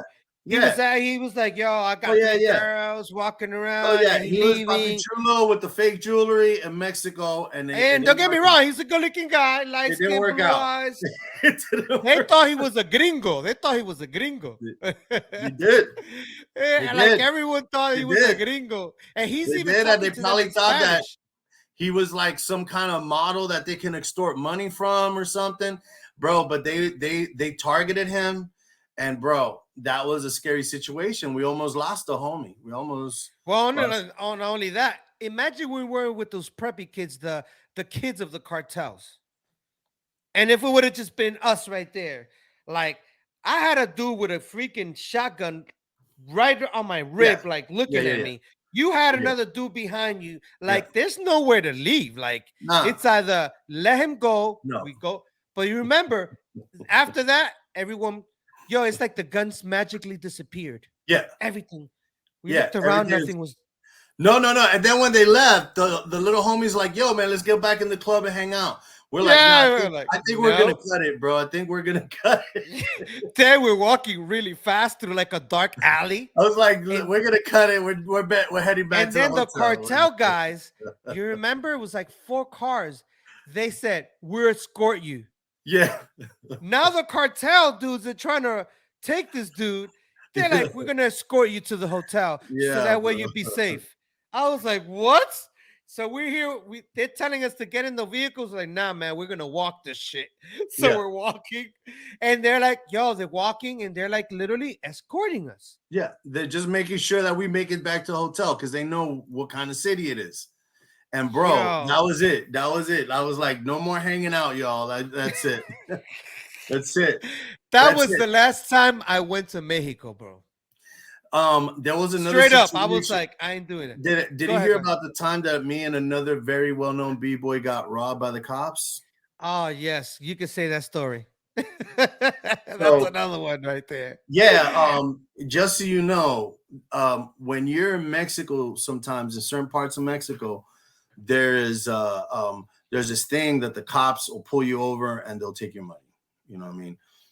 It is or take anything you have on cell or anything phone, you have, like laptop, you get robbed, right? Whatever you got of money, and you're lucky that they don't escort you to the ATM and make you draw out whatever you can draw out of your ATM. That remind me of a Germany story. Yeah, right. That's another one. That's another one. And so I remember the presenter had taken us out, and when he was taking us back to our telly, and the presenter's driving, he's driving a decent car. Me and this famous b-boy were in the back, and we're just chilling. We're trying to get back to our hotel for the night, and cop pulls us over, and we're like, oh snap, the cop just pulled us over. We'll see what happens. So the cop pulls up, and he was like, yo, how much money you guys got? And just like that, how much money you got? And so the homie that's driving says, yo, how much money y'all got? And I was like, I got like 300 pesos. So-and-so's got like 200 pesos. We all gathered up about 800 pesos. And so the guy was like, all right. He kind of seemed a little disappointed we didn't have more. And so he's like, give me the 800 pesos. So so we turn over the money to him. He says, all right. And then the driver knows to say, pero ¿qué es la clave? What's the password? Right? What? So the cop says, oh, the password for the night is 116, right? So he's like, all right, 116. You guys got that 116? I was like, la clave, what are you talking about? You'll understand. Trust me, you'll understand. So we get back on the road, bro. Sure enough, 5 minutes later, we're still on the highway. We're still trying to get up from the main highway to the area where the hotel is at. We get pulled over again. The cop rolls up and says, ¿Cuánto dinero tiene? right into the routine. The guy says, yo, they just hit us earlier. The password is 116. Okay, have a good night. So they have a password because they're only going to rob you once. At least they got that little rule that like, look, at least we're going to rob you, but we're just going to rob you once. So make sure to get the password, but you got to know about the password to get it. Because if you're a tourist, you'll get robbed over and over again. So a cautionary tale if you're in the interior of Mexico and you get robbed, ask for the password. I don't know. Maybe that doesn't exist anymore. A password. They upgraded to something else. Right Like now, it's a who? QR code. What's your QR Oh, code for the night? Beep. All right, you're good. yeah, brother. You're That's good. so crazy. Now, throughout all these adventures and crazy things that you're doing, traveling, going Germany, that's another crazy story. That'll be another hour. Yeah, What you realize now we're in 2023. right. Like in the current state of hip hop culture, what is something you would like to change? Something you noticed from back in the days that is completely different, or maybe it's the same, or just to hear your perspective of your subjective opinions of what you see now and what would you like to change in the culture. So I have a feeling that if entertainment doesn't utilize these dance forms, they will slip further and further away from the American public. What I have seen in the last like 10 years is a decrease in passion within our own country for these street styles. I'm very happy that because of the Olympics, breaking is now getting another wind where now all these young kids are being exposed to it. They can now look forward to potentially winning Olympic gold in the future. So it is breathing new life into the next generation of potential B-boys and B-girls of the world. But for popping and locking have become a niche dance form in other countries.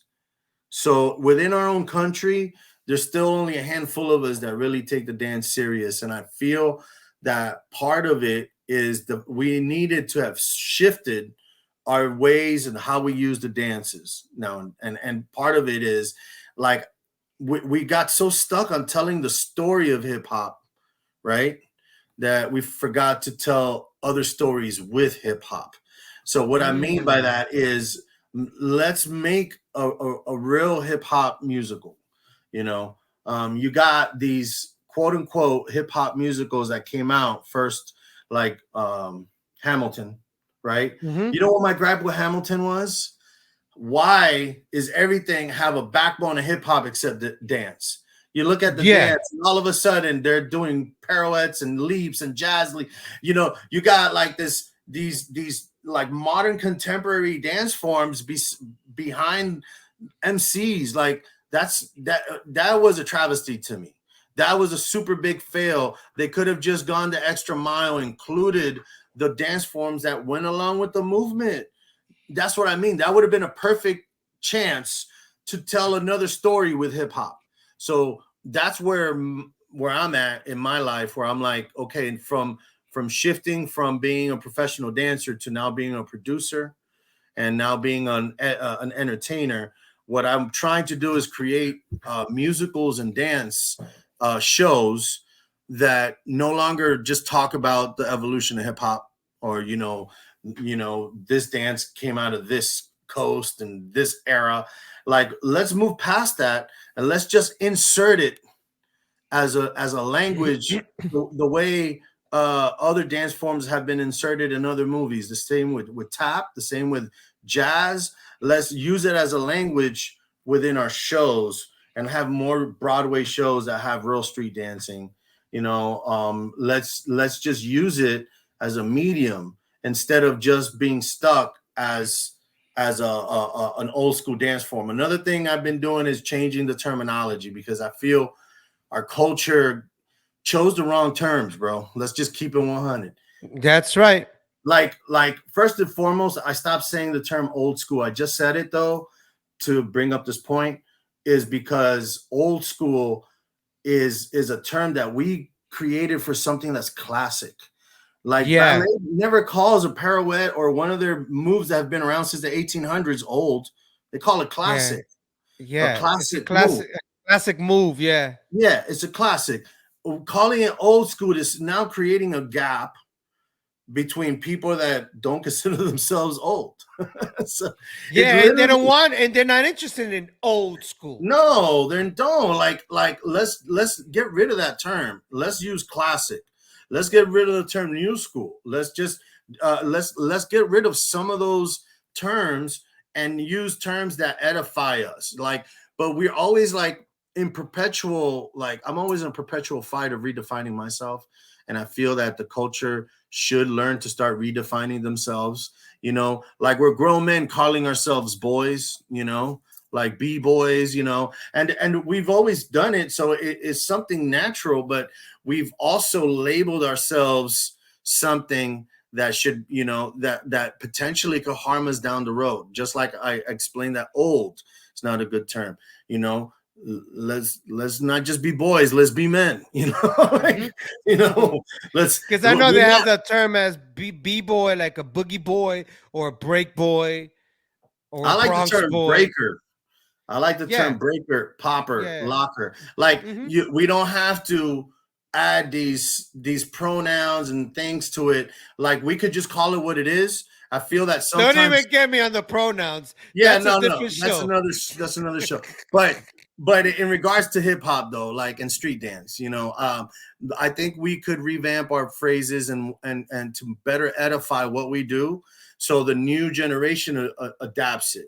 And I, up to a couple years ago, I worked heavily within the youth in teaching at community centers. It's one thing I try to pass on to all my students is that no matter what level of my career I was, I always went back and taught at the community centers back home. That's Like correct. I always went back to the catalysts, always went back Yes. to the community centers here where I live now, and I taught kids for years and years and years and years. And part of it was because I really do feel dance did save my life, as cliche as it is, and a lot of people Mm-hmm. probably have said that, but it gave me a worthy pastime where I could have diverted back into crime, back into gangs, but I got into dance, and that's what really the reason why I'm here. So I'm always gonna have a special place in my heart for dance and for popping specifically. And now I'm trying to create more productions that showcase this dance as a medium. And it's not about like, here's locking. No, it's just, you're going to see locking, you're going to see popping, you're going to see breaking, but it's not going to be like the break show. It's not going to be like the other, like here, this is this dance form. Nah.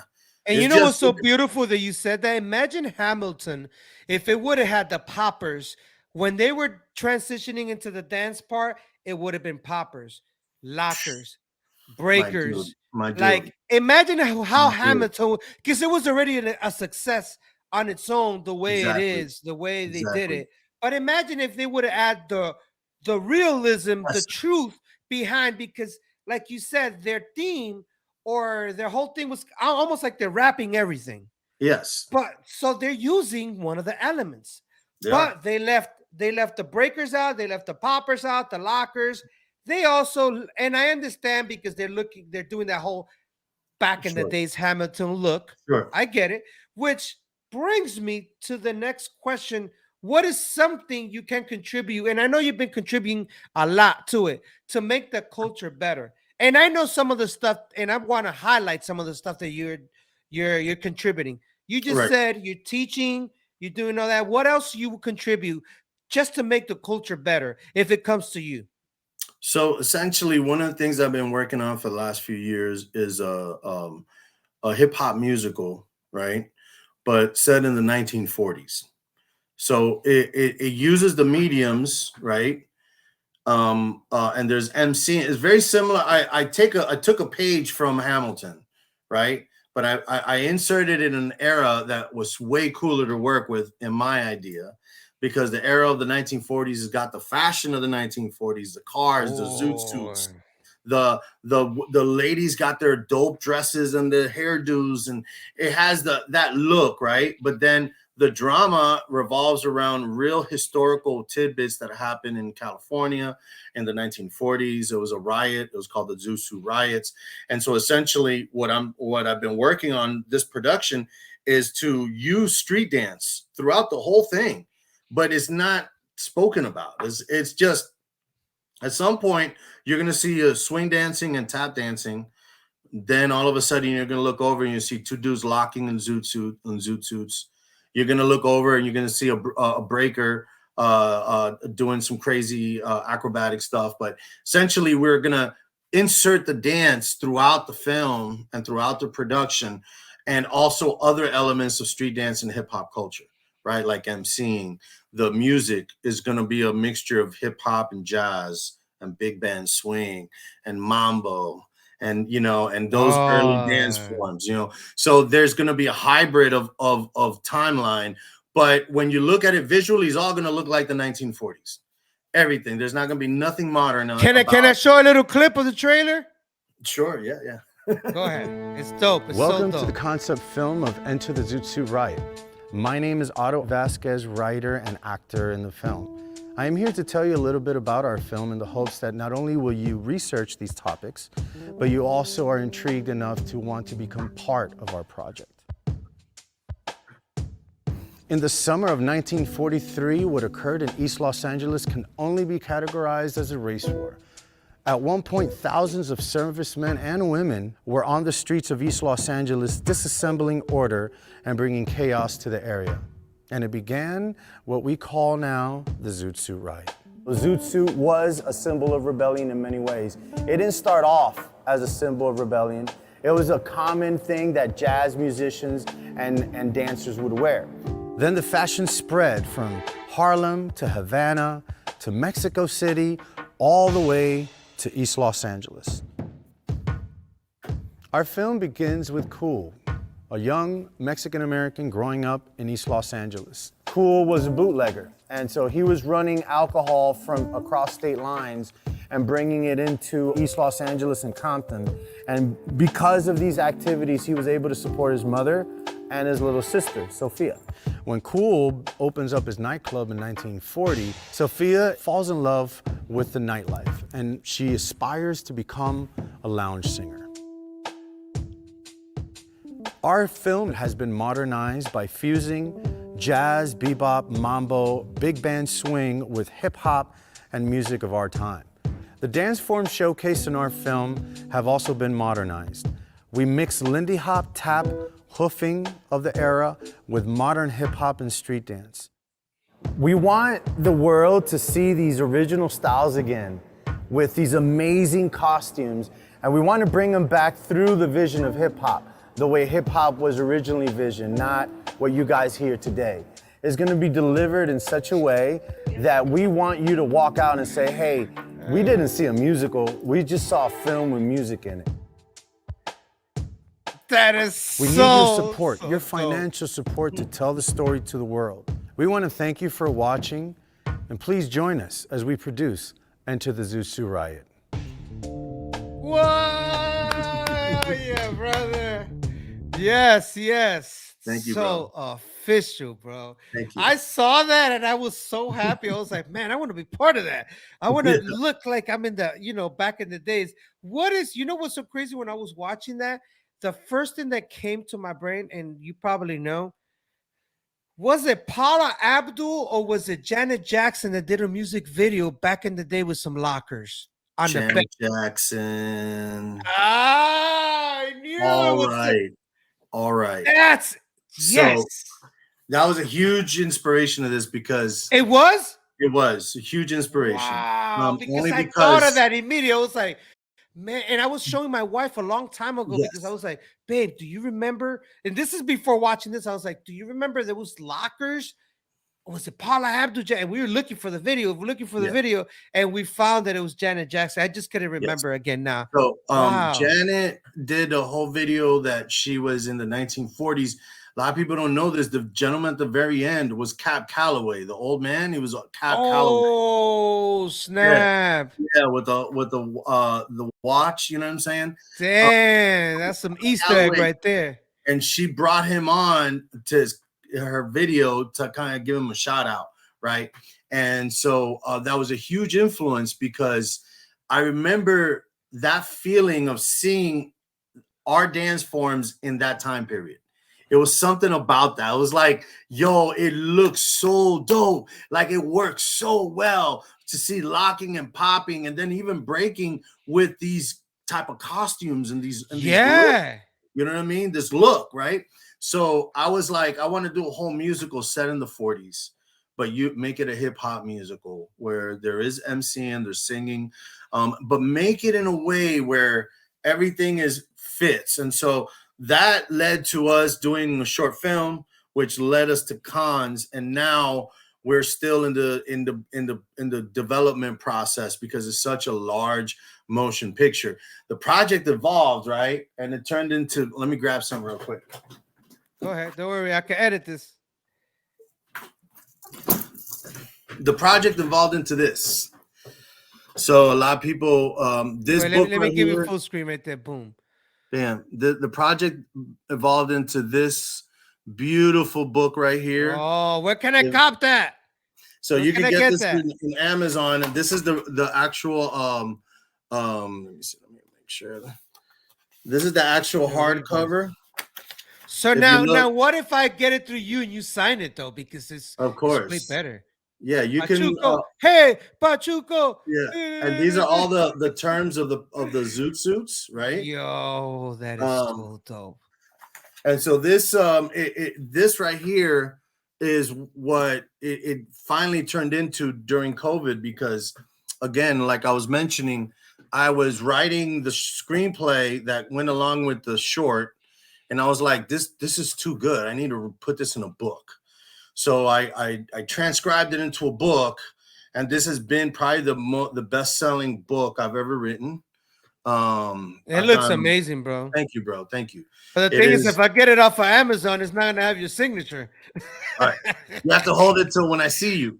Yes. Now, if Okay. you I'll get do on that. Amazon, tell your viewers, please leave me a good review, because reviews are the lifeblood of writers. I am going to purchase this as we're talking right now. I'm gonna look. I just put it into my cart, and I'm gonna and hardcover, right? Only there's The no hardcover is the one that has all the pictures inside of it. Yeah, I This see. one- That's the one that I want.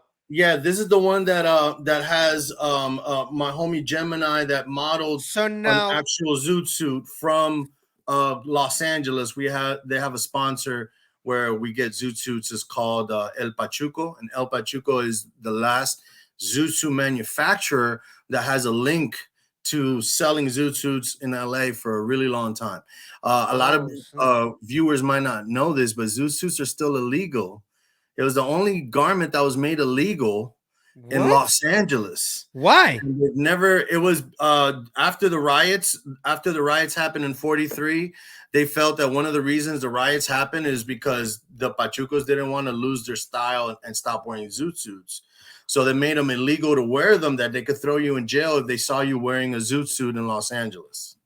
So isn't that infringement on people's rights to the First Amendment, like major freedom of expression? What? And it stayed on the books because it just is such an old law that it's like kind of like jaywalking type of thing. They don't enforce it.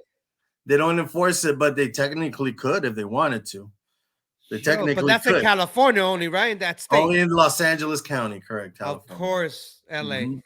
Right. So we got this project that we're underway, and we're working with a lot of filmmakers to make this possible. And that eventually will lead me to creating a stage version of this play, like a play version of this. And you're telling me you're not gonna dance again, brother? Well, yeah. Earlier we spoke about it. You say yeah. that you kind of left, and I want you to tell the viewers or people that don't know that you kind of like not really dancing anymore in the competitive field. Right, correct. About 3 years ago, I retired from professional dancing, which means that's my main bread and butter. And I started producing a festival, which I work with now. I'm a writer, so I make money off my books. I also produce shows, so I have my shows that I make money from. But I'm a professional producer right now, as opposed to talent. And do I do choreograph? Yeah, I choreograph, I dance, I perform, but I guess I don't. It's not my main bread and butter anymore. But it's still my main passion. It's still one of my main sources of exercise, and it's a weekly thing, a weekly session. I still have students. I still teach workshops, and I still make myself available when it's not festival season. Once it's festival season, I dedicate myself to what I do. and I just focus on that. But it's been a beautiful transition because as you get older, you start realizing that your career has to evolve. And if it's not evolving into something like for me personally, I didn't want to be competing with people half my age at some point. You know, I wanted to be producing, creating platforms for them to get on. You know what I mean? So that's what I'm doing now. And I got into the film industry, got a bunch of cool projects coming out. This is a project that I'm taking my time with because it's so big and I want to make sure it's done right. So it will happen, but it's gonna congratulations happen. on that, and it's so dope Thank seeing you. that. I'm so proud of you, man. Like, Thank you, bro. Thank you. It's so dope that we on tour, we joke around, we have a great time all the time, but then when it comes to getting serious and putting your work, you've always showed that, man. You've always showed the worth ethics. You've always showed like the passion you had over. It could be on anything that you put your mind to, and just by the cover. Just the cover alone on that book, I could tell you spent your time and you dedicated your time to make such a beautiful project. And I know it probably means a lot to you now. Are you looking for backing? Are you looking for investors? I'm looking for investors. Where will they contact you? Where will they contact you? They can contact me at the site, The Rebirth of Cool with a K. Okay. .com, The Rebirth of Cool. The Rebirth of Cool site has articles. If you see behind me, those are actually 1940s articles that talk about the historical notes I write about. So these are things that I dove into and studied, and then I went and bought ancient newspaper articles and dove into a timeline that was rich with racism. It was rich with style, though. It was rich with amazing music. So it was a dual sided coin, very much like it is now, where you had all this racism and oppression, but you also had this beautiful, amazing style of music, of dress, of fashion. So I want to tell that story. I want to run parallels of today and those days and ways that we can fix our communities, ways we can evolve, you know? So it's been definitely one of my favorite projects among many projects I got going on. and I want to mention another project I think it's called Origins Untold, Ancient Cosmology. Yes. Is that right? Correct. I want to show a little bit on there. Or you want to talk about it before I show something? You can show a little bit. Yeah, you can show a little bit. Because it was very interesting when I ran into this. I said, yo, this is so dope. My man is going into cosmology now. Like, but you've always been that dude. Always been that. You know what I'm saying? So I've been an Indiana Jose all my life, bro. And it's so crazy that just watching it, I was like, it fits him. Like, it was so crazy. Like, it wasn't like, oh, wow, this is weird. Nah, it was something that, like, it fits you. So let me show this right here. Doesn't Job 26:7 and Isaiah 44:22 basically state that the earth is round? It seems to, and for years I thought it did. When I was making the Bible fit my worldview and throwing in things to make it match up, I believed that it did. When I heard circle of the earth, I thought, okay, that's a ball. Right. I didn't realize that later on in that same book you could read and they talk about a ball. Yeah, God sits above the circle of the earth. He literally sits above the circle of the earth, not a sphere. Right. No. Yeah, it's a footstool, not a roller coaster. Right. That's what my dad says. Yeah. His feet would be on this roller coaster. He'd be going in all these different directions, and that's just the chaos. Our Father's above us. I mean, he's close, so close to us, and that's what makes us, special to him. He's got us right there where he can see us. He's not light years away. So talk to me about that. What is it exactly? The premise of Origins Untold is I was approached by filmmakers, and I've worked on other projects, dance projects, and other acting gigs with them, and they kind of developed a friendship with us, and they wanted me to host this documentary They like us, but we've spent a lot of times, and they know about my research into the Book of Enoch. There you go. All these ancient mysteries, these biblical mysteries of giants, the deluge, aliens, and so they know I'm all into that. They know that pretty much whenever I do a lot of my own reading, I'm reading something crazy like that. It has to do with ancient mysteries, right? So they had this opportunity to do this documentary that dives into how the ancients saw the Earth and the planets and the cosmology as a whole. And so what we started doing is we started flying around to different cities. There was about 7 cities we flew to interview top conspiracy theorists and their philosophies on everything about cosmology, theories of flat Earth, theories of the firmament, theories of what the planets are, how they're laid out, what the ancients used to believe, what ancient cultures used to believe, and so what the ancient Hebrew used to believe, right? And so they wanted a young, hip, type of interviewer, host that didn't come at them in a threatening scientific manner, because these guys are all like high level conspiracy theorists, and sometimes big productions have made hit pieces on them. So some of them might have been a little bit reluctant, but then when they met me and they saw that I'm in entertainment, they saw I'm a dancer, producer, choreographer, I produce music festivals, they're like, yo, you know what? Well, you're cool. So they opened up to me, bro, on camera. They're like, right? And the stuff they put out was mind blowing. It was mind blowing. So I urge everyone to come see it. Right now, there's going to be a premiere, and then there's going to be a release at some of the big streaming channels. I'll do a release on that when we're ready. But the premiere is happening July 31st. Nice. In Brevard, North Carolina, at the Co-Ed Theater. You can always check us out at the site. If you don't mind putting up a link, at some point, yeah, for sure I will. I will. Put up a link to the information is fesukfilms.com/movie. And essentially that is going to give you a whole synopsis of the film.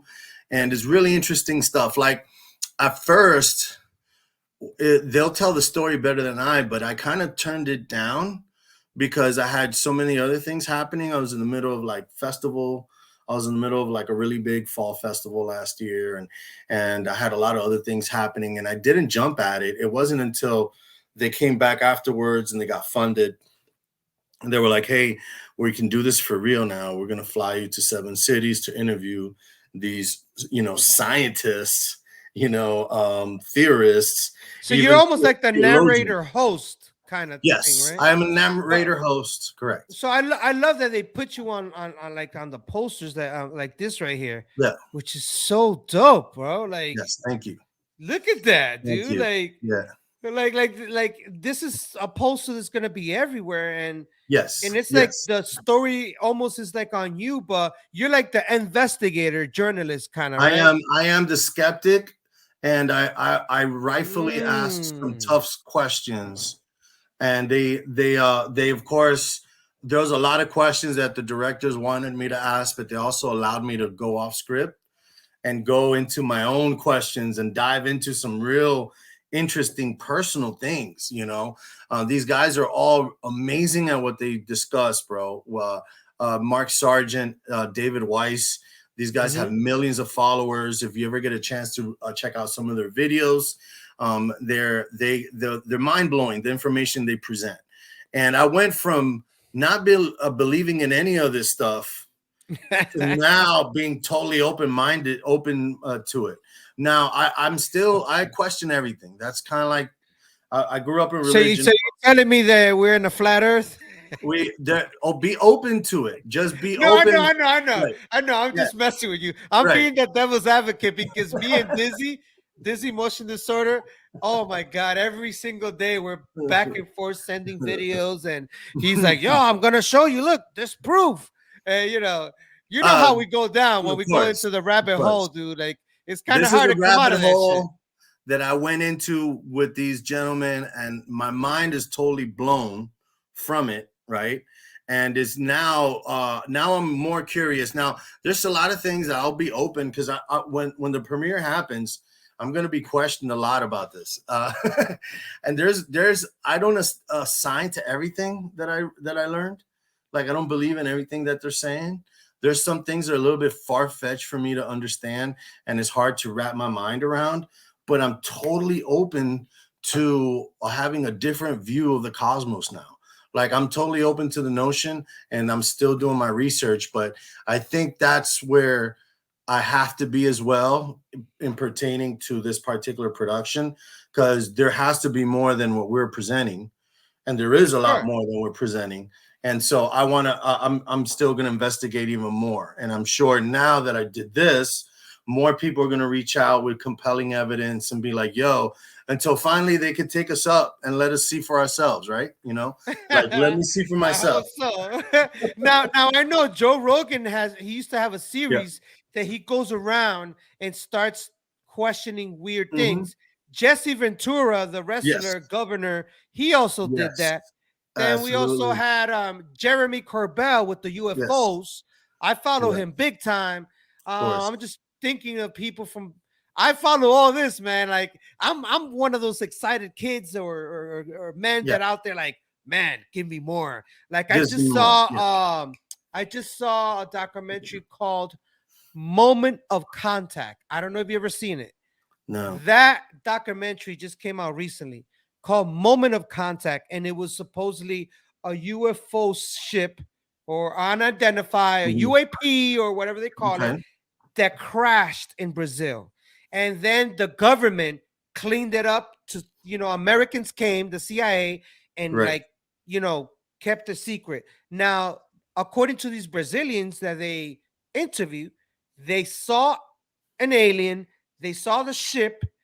And when I saw that documentary, I get goosebumps just thinking about it. How real these guys that are being interviewed, how serious, like you could tell when they're actors. But this one, man, this one was an eye-opener to me. When I tell you, I was like, wow, it's called Moment of Contact. You have to see it. And I think he did another one called The Phenomenon, another documentary. But that documentary, so when I saw this, I was like, oh snap, that's dope that Aqua's doing that. Because that's we're trying to in your mind even we're more. trying to make a series now. So Origins Untold we're pitching it as a series, and I helped with the directors. We drew out about 7 more episodes that dive into mysteries that some of them tie into ancient biblical, like the Book of Enoch and whatnot, and they talk about really radical stuff that the church for some reason removed eons ago from the canon. And so I want to dive back into these mysteries, but also make it kind of like a travel channel vibe where you travel to different countries and you have fun in the process. Let me find out. It's going to be like 2028 on the History Channel, Ancient Aliens season 25 with Otto Vazquez, aka Aquaboogy. Bro, it's gonna be fun. We're trying to make it where is rest in peace Anthony Bourdain style, where you go and you get a taste of the culture, but you also dive into the mysteries. You know what I'm saying? And so we're trying to do it like that, and that's how, without giving away too much of the documentary, because I want people to watch it. We shoot it like that, where it's fun travel. We're not in a stuffy studio. It's all done on location. So even the shots with David Weiss, we were walking around the Brooklyn Bridge. We were in the subway, in a crowded subway. We shot a whole scene, right? Where we got into this real intense discussion about cosmology and his view of flat Earth and the firmament and whatnot, and everybody, you could hear a pin drop, bro. That's never happened to me in a subway, where everything just shut down. Everybody just because we got cameras all on us, right? We're here having this conversation. Everybody's just tuned in to what this guy's talking about, bro. Oh. So that was some good energy right there. amazing. It's all shot on location. So we shot in Los Angeles, Santa Monica Pier. We shot in New York, Brooklyn Bridge. You know, we shot all over the place, bro. Seattle. We shot in Tallahassee. We were like on a tour when we were shooting, and then Now, are we you got guys all- diving into the history of Anunnaki, the Nephilims? Like that's gonna be an upcoming episode. But trust me, that's one of my specialty, and that's why I'm gonna because I remember save it. we'll get into conversations about all the Oh, yeah. craziness, and it's Oh, like bro, I love all that it's stuff, deep. man. It's deep. Because I want people like that's are something- scared to talk about it, or they just bro. and I think it has to do with religion, that it does expose a lot with religion of when these things like the Book of Enoch, they took it out for a reason. You know, there's certain Mhm. other books that we've spoken in the past about that kind of will contradict certain biblical stories and Mhm. things, because you know so many what you call so many when they rewrite the Bible over and over from King James to the what was the other Bible before King James that they took from? Is it the oh my god, I can't Well, remember. the Bible was in several different languages, from Greek to Aramaic to ancient Hebrew. And a recent finding in the Qumran caves was the Dead Sea Scrolls. Yes. And interesting enough, the one book that they had excess copies of was the Book of Enoch. So they had like all like, you know, they had the other copies in Greek and Aramaic. And then the Book of Enoch, they had it in Coptic, they had it in ancient Greek, they had it in ancient Hebrew, they had it in Latin. It had like all the ancient languages of this book, because this book was so important. And this book was that important. And they, for some reason, the owners of those scrolls wanted us to have excess copies of that one book, and yet that's the first book they take away from the canon. You know, in the Council of Nicaea, they pulled that one. So there's a reason for a lot of that. You know what I mean? And there's evidences around the world, bro, that a lot of this information has been suppressed, including the information that we're going to cover in the documentary. Yep. So I think it's time to have fun with it and talk about it. And I'm not trying to convert no one into believing anything. I want people to be open-minded and know that I was a skeptic in the beginning of this documentary. So I walked in being like, I don't believe in none of this, to now like, hey, I'm open to believing some of this.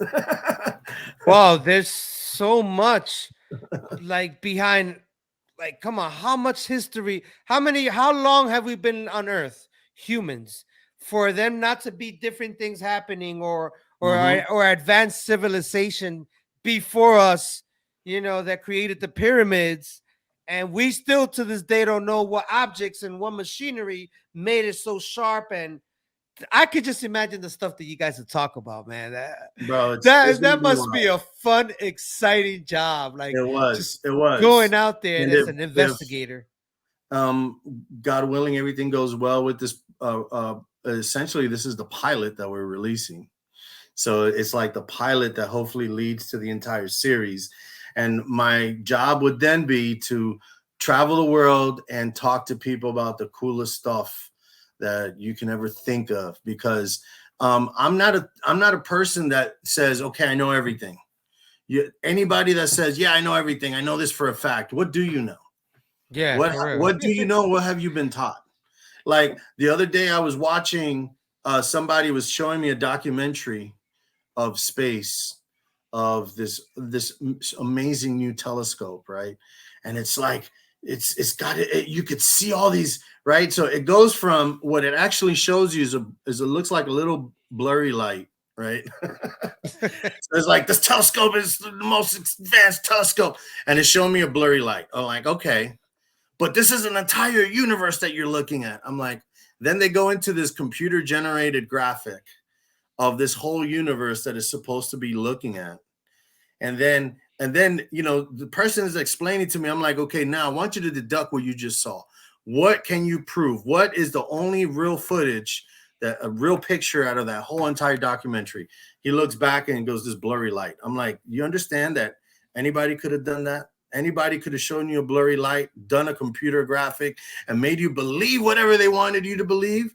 I'm like, just use your mind to deduct what you can see, and use your and what you cannot see, you're gonna have to use discernment for.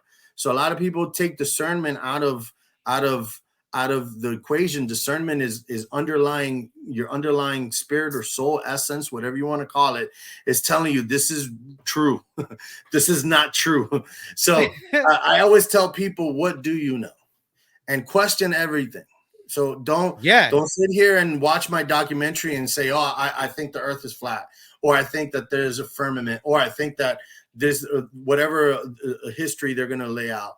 Don't follow that. Like, question everything, including question everything you've heard of NASA, everything you know about space, everything you know about Earth. Question every single thing and put everything to the test. That's all I tell people, including anything I put out. Like, because I know there's people that believe that Earth is a dome, of course, and a missile, boom, of course, that it won't go out, or the moon is being reflected by a projector. They do. But think about this. Moving it. Here's an interesting factoid, that what flat earthers or whoever people that attest to flat Earth, they don't think that we live in a real planet. They think we live in an artificial installation. Now, or like a simulation. Correct. There could be real planets around us, but we are put in a very specific place, locked into an orbit made specific for this installation, right? Mm-hmm. So that idea doesn't seem that far-fetched to me for some reason. That this whole beautiful planet that we sit, because you think about it, we're told by science that this rock landed in a perfect spot where it's just far enough from the sun, just far enough from the moon, that it sits in the quote-unquote Goldilocks zone. Yeah. And if anybody knows my wife, there's a little shout out. Yeah, I was about to say that. I was like, did you put that in on purpose? Little shout out to my wife, Goldilocks, right? Because she's my Goldilocks zone. There you go. She's in my special place, right? And so, and we're supposed to believe that this beautiful balance of this atmosphere and everything happened by mere chance and has remained in the same space for as long as it has. And to me, it's hard to believe, bro. So you wouldn't believe in it just happened, or is it intelligently designed? It is intelligently designed. We are machines. We're biological machines that have been intelligently designed. Everything on this planet has been intelligently designed. Everything has its purpose. Everything is connected to everything else. And nothing happened by chance. This is not some like this magical zone that just we appeared in. I do feel that we are living in a simulation. I do believe that we're living in an installation and we are intelligent designs. Absolutely. So it's like Sims 5.0. Probably. So Sims Infinity. But there you go. You got to watch the documentary. I won't say too much about it. I'm so interested now. When is it going to come out? So the premiere's July 31st, and then shortly after that, we'll have the streaming services. And how long is it? It's an hour and a half. Okay. And they had to edit it down from. They had like over 2 hours, almost 3 hours of. And you know that an hour and a half for people like myself that is a fan that watched this, it's gonna be like I just blinked and it ended. I know, and there's so much. I'm like, there's so much stuff that we went over that unfortunately can't make the final cut. So they're talking about making. I want to see that because that's the one that really I want to see that part because because we go off topic too. We go into the all kinds of like amazing topics like the lunar landing. We go into some deep stuff, man. And it's funny. I was gonna ask you, like, do you believe we really landed on the moon? No, bro, I don't. You see that flag waving with air and shit? Man, you saw that flag going like this? No. I'm like, no, player. No. The shadows, right? those shadows. There's too many questions after you take a good look at that chapter in history. And it's crazy because you have this conversation with a boomer and they're like, I was there. I'm like, where were you? What do you mean you were there? You were watching TV like everybody else. What do you mean? What's that guy's name? Aldrin? Buzz Aldrin? Yeah. Do you see him now? What he's saying about everything? I haven't followed up, no. Dude, he's contradicting the whole thing. He's saying he never went. Little kids asking him if he ever saw the moon for real. He's telling them no.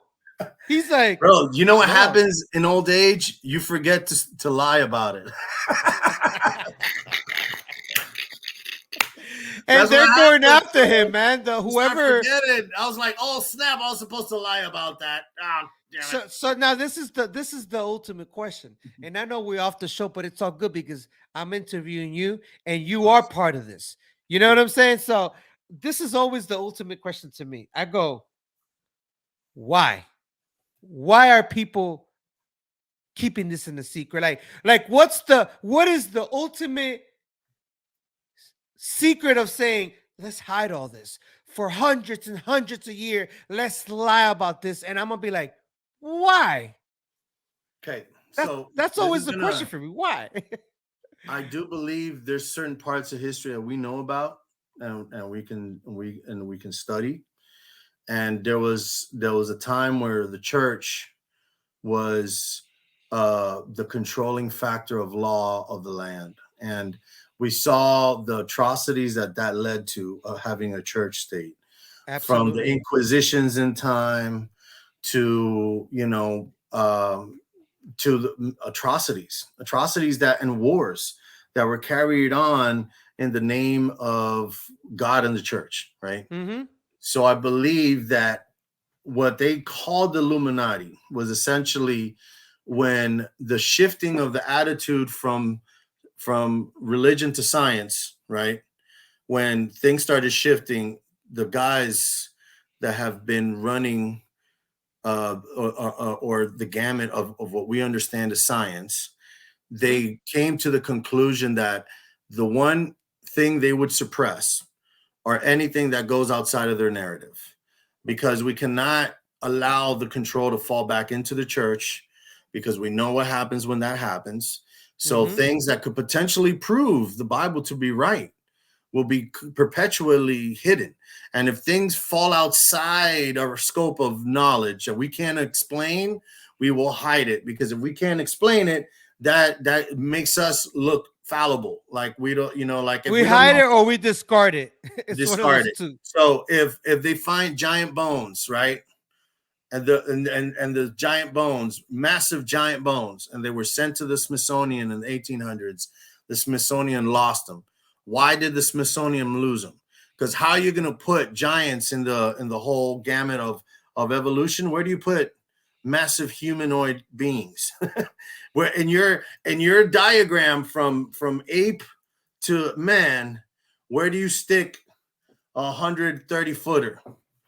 Because that's how supposedly some of the bones, how big they found. And it contradicts a lot of religions too. It does. But if you go back and read, it doesn't contradict the Bible, because the Bible talks about it in several books. Yeah. Not just the book of Enoch, but the Genesis. And it talks about the deluge and the flood. And the flood has been proven now, after many years, science denied the flood ever existed. Right now, all of a sudden, now you have evidence around the world that around this time in history, there was a massive flood that covered the entire earth. So these things are being proven now, but certain things they can still hide. And if they can hide it and suppress it, they'll hide it and suppress it. So why would they want the world to be round? Think about it. Of course they would. It fits their narrative for it to be round. It would not fit the narrative for if we lived in some artificial installation. So in that documentary, there's a lot of good answers. It's a lot of good answers and a lot of good things that you could do on your own. You can actually put some of these theories to the test, right? Like how to disprove curvature, and get yourself some high-powered lasers and go do a few tests on your own. And look it up. I did this too. I went to the NASA site and I saw their formula for curvature and totally disproved that with some high-powered cameras and lasers. It worked when you didn't have these tools, but now you got these tools. So either one or two things, they're going to have to rewrite all this information and be upfront with it and saying, hey, by the way, that formula we passed out about the curvature, that's totally wrong. Or they're going to have to explain why there's a lack of curvature and why no matter what test you do, you're going to still find that no matter the ship doesn't go over the horizon around the curvature, the ship stays in view. The ship stays in view. The ship doesn't go over the curvature. What curvature? You know what I'm saying? Pilots will attest as well. If you look at the pilot's map, it looks more like a flat Earth map than anything. So it's like, we have a lot of these things, and why would they hide that? Well, they would hide it if they wanted to disprove the existence of a creator. I'll tell you that much. Yeah, so, and the maps. When you look at the maps, they switch the maps. They put them below, then it's wider, then it's up, and then you're like, which one is it, guys? And right. I know that if you go back to the original maps, and I say original or classic maps, the classic say maps. Old school, yeah. So it's so interesting all that, and I'm looking forward to just watching the documentary, and then I could be like, yo, I know that guy right there. Because it's the same thing as I'm watching Jeremy Corbell. I can't say that about him because I know the other guy. Yeah, right. It's the same thing. But I want to show you a clip of, and I want you to tell me what place is this. And I know you freestyle. You didn't know the DJ. Sure. You a judges showcase. And I want you to show, and I want you to tell me about it.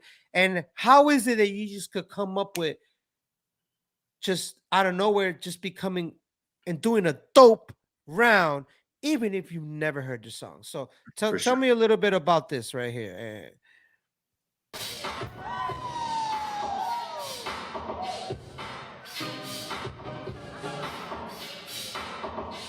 And this is a song you've never heard in your life, right? Never. Damn.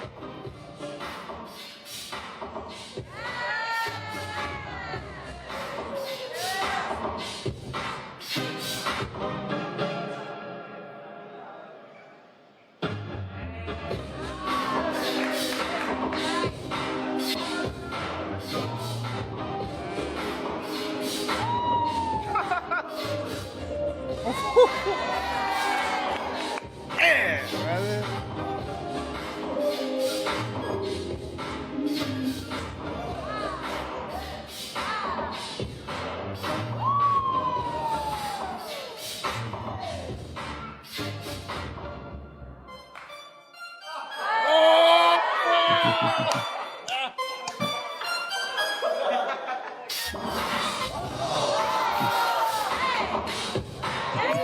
That's enough, guys. Take him off stage.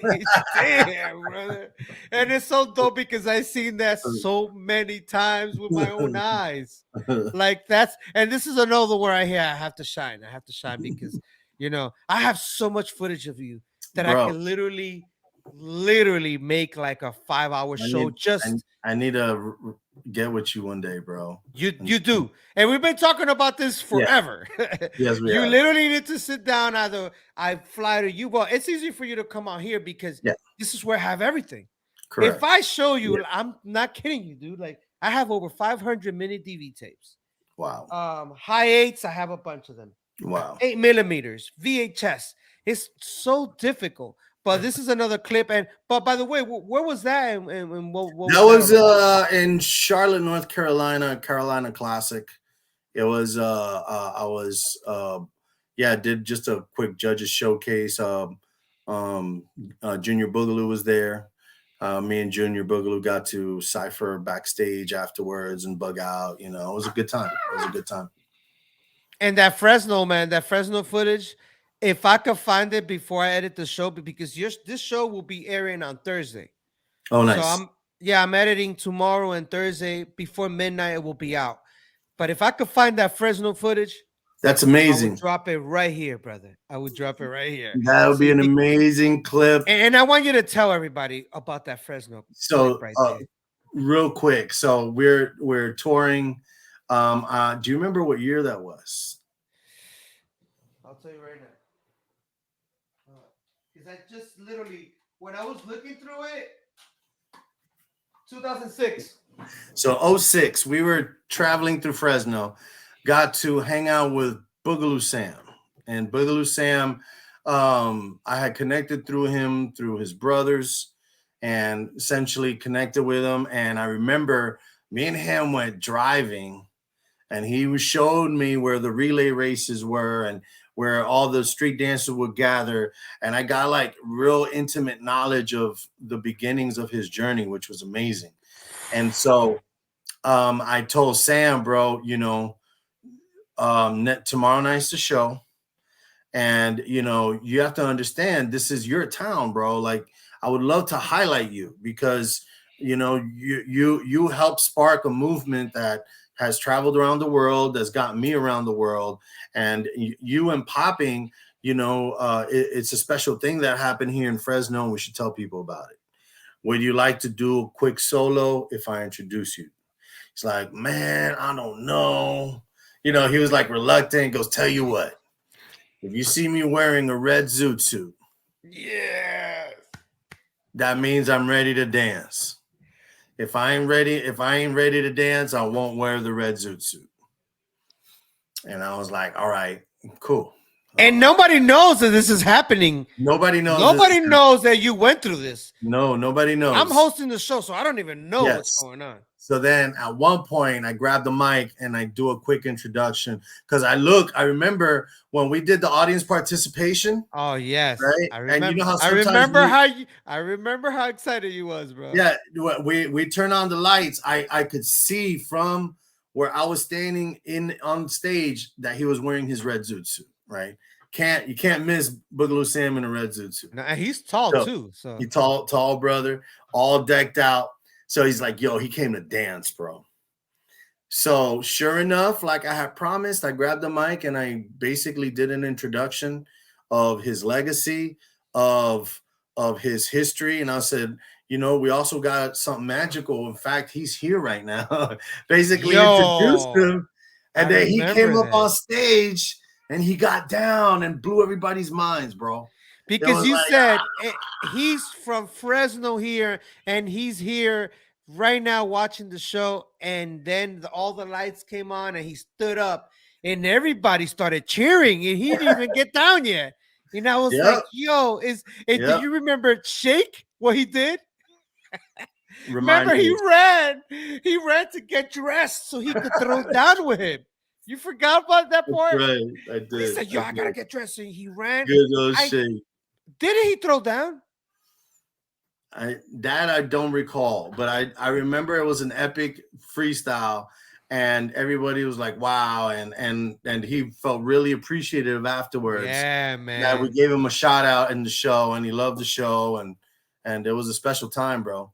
It was a special time because I'm a young cat coming up in the game, and I'm able to acknowledge my OGs with that, through the show. Triple OG, that man right there. When it comes to Boogaloo, popping, and like if that man wasn't alive, none of this would have existed. In fact, me and you would not be having this conversation. Because, Probably not. No, because how the way we linked up, you're a dope popper. We started traveling together. Yeah, you wouldn't have been a dope popper. Nope, I wouldn't have. Who knows where it would have taken? In fact, you can even go back to like your young days with the gangs and not going to certain things that you're like, what's gonna be my outlet? Is it gonna be popping? Oh wait, popping doesn't exist. So what were you gonna?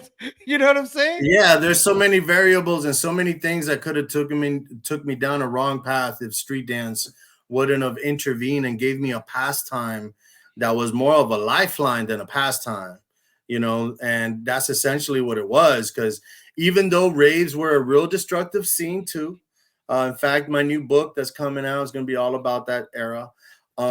It's still popping and dance and street dance was his own lore and pulled me even away from raves. And eventually I left the raves back in 99, 2000. I left going to raves like that. And I only traveled to these events as a performer at that point. but I also let go of a lot of the drug use that went along with that scene when I started taking these kids under my wing. So popping and mentoring really truly saved my life, bro. Like, and gave me put me on the right path to where I'm at today. Yeah, where I'm at today wouldn't have been possible without popping. It wouldn't It's have been so dope. possible. And now, do you see yourself like back when you were really young? When was it, like what age you could see yourself that you kind of said, let me throw a wave, that you literally went like this? Because, you know, I remember me being a little kid and I'll see some of my uncles and family or just watch the TV. Oh, Electro Boogie. And you go like that, joking around. When was it that you kind of saw that you were like, oh man, I love that? Like what age exactly? If you could probably around 5 or 6. 5 or 6. Wow. And it, of course, you got to think about, you know, I was born in 74, so 5 or 6 has me already in the early 80s. We had Soul Train. That was the first really big show to expose a lot of this stuff, right? And I remember watching Soul Train and hoping I would watch the reruns, so then I could see, like, oh man, those are the Lockers. Oh man, the Boogaloos. Oh man, who's that? Oh man, who's that? So our learning process back in the day was slower than today, because we weren't given the whole loaf of bread at once. And not only that, you just said that your family, they're very religious. They didn't believe that. So not only did we give crumbs, and we didn't get the whole loaf of bread like nowadays. Nowadays, you just buy the whole loaf of bread in workshops. And more. Back then, it was just throwing crumbs at you periodically. And then I had the factor of my parents didn't agree with my lifestyle choices. They hated hip hop. They hated rap. And then, of course, when rap transitioned from like Run DMC, Beastie Boys to the West Coast movement, and now we got Snoop Dogg and you know and Dr. Dre, and the lyrics, they really hated hip hop. You know what I'm saying? When gangster rap started coming out, man, now it picked up that stigma of being really negative music, right? So I of course that played into a lot of troubles I got into when I was young, growing up. You know, of course, all that, because I was listening to West Coast hip hop at that time, you know, and we were idolizing that movement and that style and the lifestyle. We were idolizing the lifestyle, and that's the dangerous part of music. Is sometimes music is a blueprint for our youth. And so if you talk about Molly Percocets, guess what the little homies want? Yeah, that's the programming of it. Yeah, the programming of it. Percocets. They were talking about smoking crack, smoking blunts, you know, in those times, and doing crime, and you know, we were just a product of environment.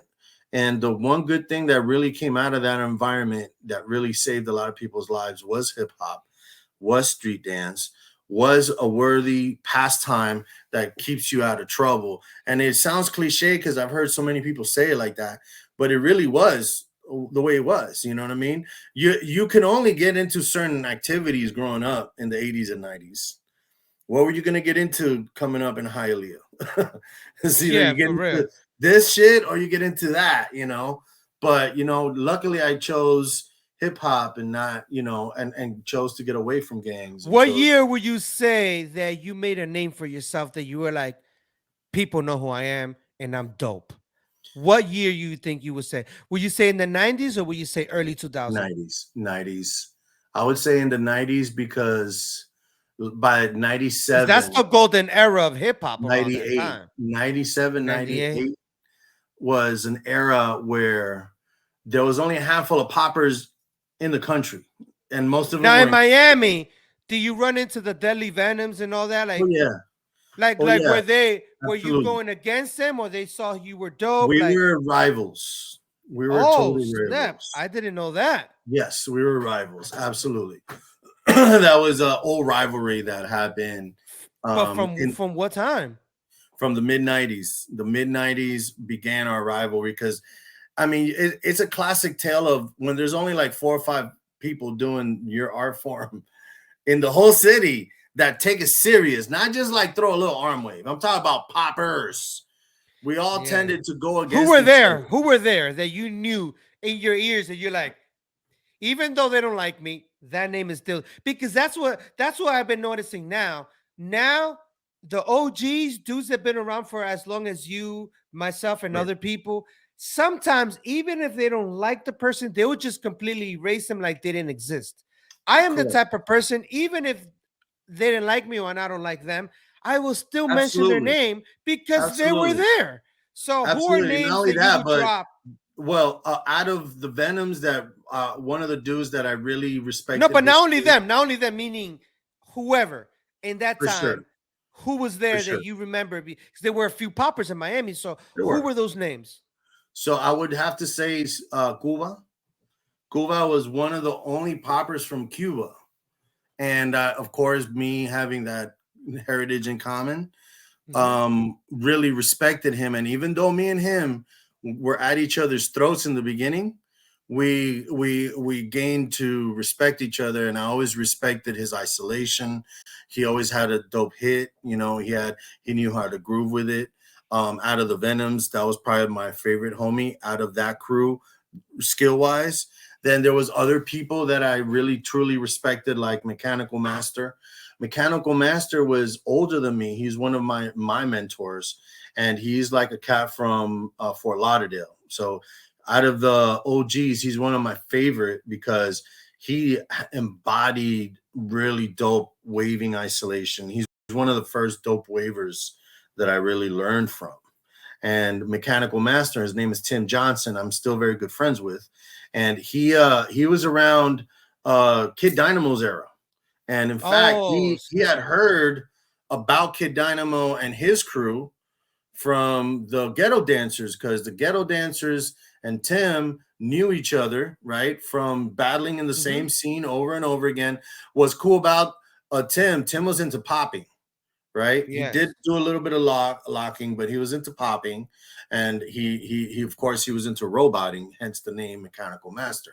So he was more into the more animated styles, but he got down with the Ghetto Dancers and Amazing Wizards, right? Which those were the locking crew from Fort Lauderdale. So they would tell him about who was who back in the day. So he had learned about Kid Dynamo. He had learned about all the OGs. There was another guy named Dancing Sam that was part of the Fort Lauderdale scene.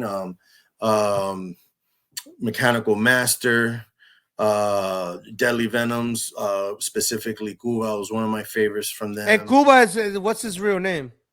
I don't know, actually. See, he's always been Cuba. Yeah, it's always been Cuba. Well, that's not a hard name to forget. That's a name that you can always remember. Now, was it beef because you heard that there was a crew, or they knew that you were out there? Or was we went back in the day, like, and this goes back to like 95. We kind of started off battling, and the battling got personal, as I was mentioning in the beginning. Sometimes battling just wasn't dancing. It was shit talking, but the shit talking could lead to beefing, and that beefing could eventually lead to fighting. So it was kind of like a progression of negativity, and then at some point we squashed it. Right, many years later, I think in the 2000s, we sat down and said, "Hey, we all got students now, so our students don't beef. Let's squash all this and just be grown about it." And ever since that, we started affecting the youth in a very positive way. And then our students became friends and became homies, and we started a new generation of positivity, because what started happening is my students started beefing with their students, and I was like, no, perpetuating our beef from like, that's it, we're grown men already, bro. Let's just squash this. And let's just make it about the dance. And, you know, if they want to compete each other, do it with skills. That's it. Let's not take it further. Let's not take it beyond the skills. You know what I mean? Did you ever run into the Zulus out there in Miami? Because I know they were pretty heavy in the 90s. And I know they had some poppers there too. Like dancers. Now, they would run into you, and y'all were like, you already knew that shit might pop off at the jam. Or like, let's keep it in the cipher. Let's keep it in the cipher. I unfortunately got involved with some negative physical altercations in the scene, and it's things that were kind of when it happened, it was so, I guess, Did it get negative. squashed? Did it get It squashed? got squashed. It got squashed, and then people don't like to talk about it anymore. I don't. I'm an open book. I basically. It's history. It's history, exactly. Worth listening. And there were some physical situations that it transcended dance, and that's what I mean. That the beef would sometimes transcend dance, and in the early years of the scene, and then some of us had to take a stand and be like, look, in order for positivity to be in this culture, in order for us to have a controlled environment, we got to put our egos in check and, like, squash the beef. So I took part in those truces. It was almost very much like a gang truce. Yeah, that's exactly how it is. We were crews are extension of gangs. And a lot of people don't understand that mentality. Yes. But crews were an extension of gangs for us growing up in the 80s and 90s. So if we were in a gang, naturally we're going to be in a crew, right? Because they used to operate along the same lines in the beginning. Mm-hmm. Like, there wasn't that. In fact, if you want to call it for real, you couldn't tell the difference between a gang and a crew back in the day. No, you can't. They did a knucklehead shit, Mm-hmm. right? So I come from that era, and then I was one of the first to be like, look, I need to be positive. I need to put my ego away for these little homies right here, right? I don't mind if I get jumped. I've been jumped many times before, but these kids don't know about that life. Yeah. I don't want them to know about that life. No. Especially now when you see how awesome the men that they have become, the men that they now are. I had a little help in their upbringing. In fact, sometimes their parents say, yo, you help raise my kid. And I'm like, you're like a parent that is not your kids for real. Correct. Because I loved them like my kids, essentially. And I treated them like my kids. I would take them to raves, take them to jams, take them, and then I had to be a good role model for them. So they in turn taught me something. And you didn't have those kids that were like, that their parents had them disciplined. You had some knuckleheads too, man. Oh, bro, I had some wild kids, bro. Even Phantom on the show, when I had him, we were talking about the story in New York, dude. Like, Phantom apologizes to me to this day. He goes, bro, I'm sorry, I'm such a bad kid, bro. I was like, bro, look how you turned out. What are you talking about? You're I remember how heated you was in New York, and I was like, yo, Aqua, they're kids, bro. Just let them go. Nah, man, I'm gonna send them back to Miami. I don't care. I'm just gonna walk away from this. These kids were gonna get arrested like 2 or 3 times, bro. Doing stupid shit. And I'm like, just jumping over turnstiles, little simple shit. I'm like, dude, you got tokens. What's going on with y'all, bro? Like, that's how you know it's old that you said tokens. That shit doesn't, like, the kids now, you say tokens, they're like, what the hell are you talking about? Yeah, man. Like, all those years that you've been through this, we're in 2023, and you could go back as a little kid. What is something you could tell yourself if you're a little kid? Like, let's say that kid that you were mentioning, that 6-year-old, if you could go transport yourself through a Stargate portal and go back and you appear in the mid 80s and you see Otto, little Aquaboogy, that doesn't know it's going to be Aquaboogy in the future, but that little kid knows that you're him in the future, what will you tell him just to make things better in his life? Just imagine, what were things you would say? I mean, I'll be honest with you. I'll tell them, don't change a thing, brother. You're going to do just the right thing at the right time and live your life to the fullest. I had a lot of adversity coming up. I had a lot of haters coming up. I'm sure a lot of people had haters coming up. I felt at one point the scene didn't want me in it. In the early scene, because I'm a rave kid coming into hip hop, right? So they're like, you're not ready for this life. You come from a watered down style, a watered down scene. And so I had to fight every inch of my come up, bro. I had to fight. I had to fight against people that didn't believe in me. I had to fight against adversity in every way, shape, or form. And I had that tenacity of like, look, if I went through this in life already, if I got through my gang phase, I stayed free of jail for the most part. I've stayed free of, I got through my drug phase. I got through all these phases. This is nothing. This is nothing for me. From here on, you could do anything because you've already faced some of your worst opponents. You know what I'm saying? So that's why I've always had the same tenacity. I would tell myself, just do exactly what you did, man. Don't change a damn thing. Because if I would, you know, who knows where I'll be right now. And I like where I'm at right now. I love the life that I forged myself with my wife and all the things that I'm doing. So I wouldn't want to change a thing, bro. I love that. I love that answer. Now, if you had 5 of those non-believers, I'm not gonna call them haters, but they're probably homies that we're homies now. But those believers, the non-believers that are looking at you watered down, let's say 5 of them are watching this show right now. What will be a message to them that they probably looked at you when you were a little kid? They didn't believe that rave kid could turn into Aquaboogy, one of the nastiest popper in the world. Like, what will you say? I'll be honest with you, real deal, Holyfield. Thank you. Thank you for not believing me. Thank you for instilling an anger that lasted through some of my hard times.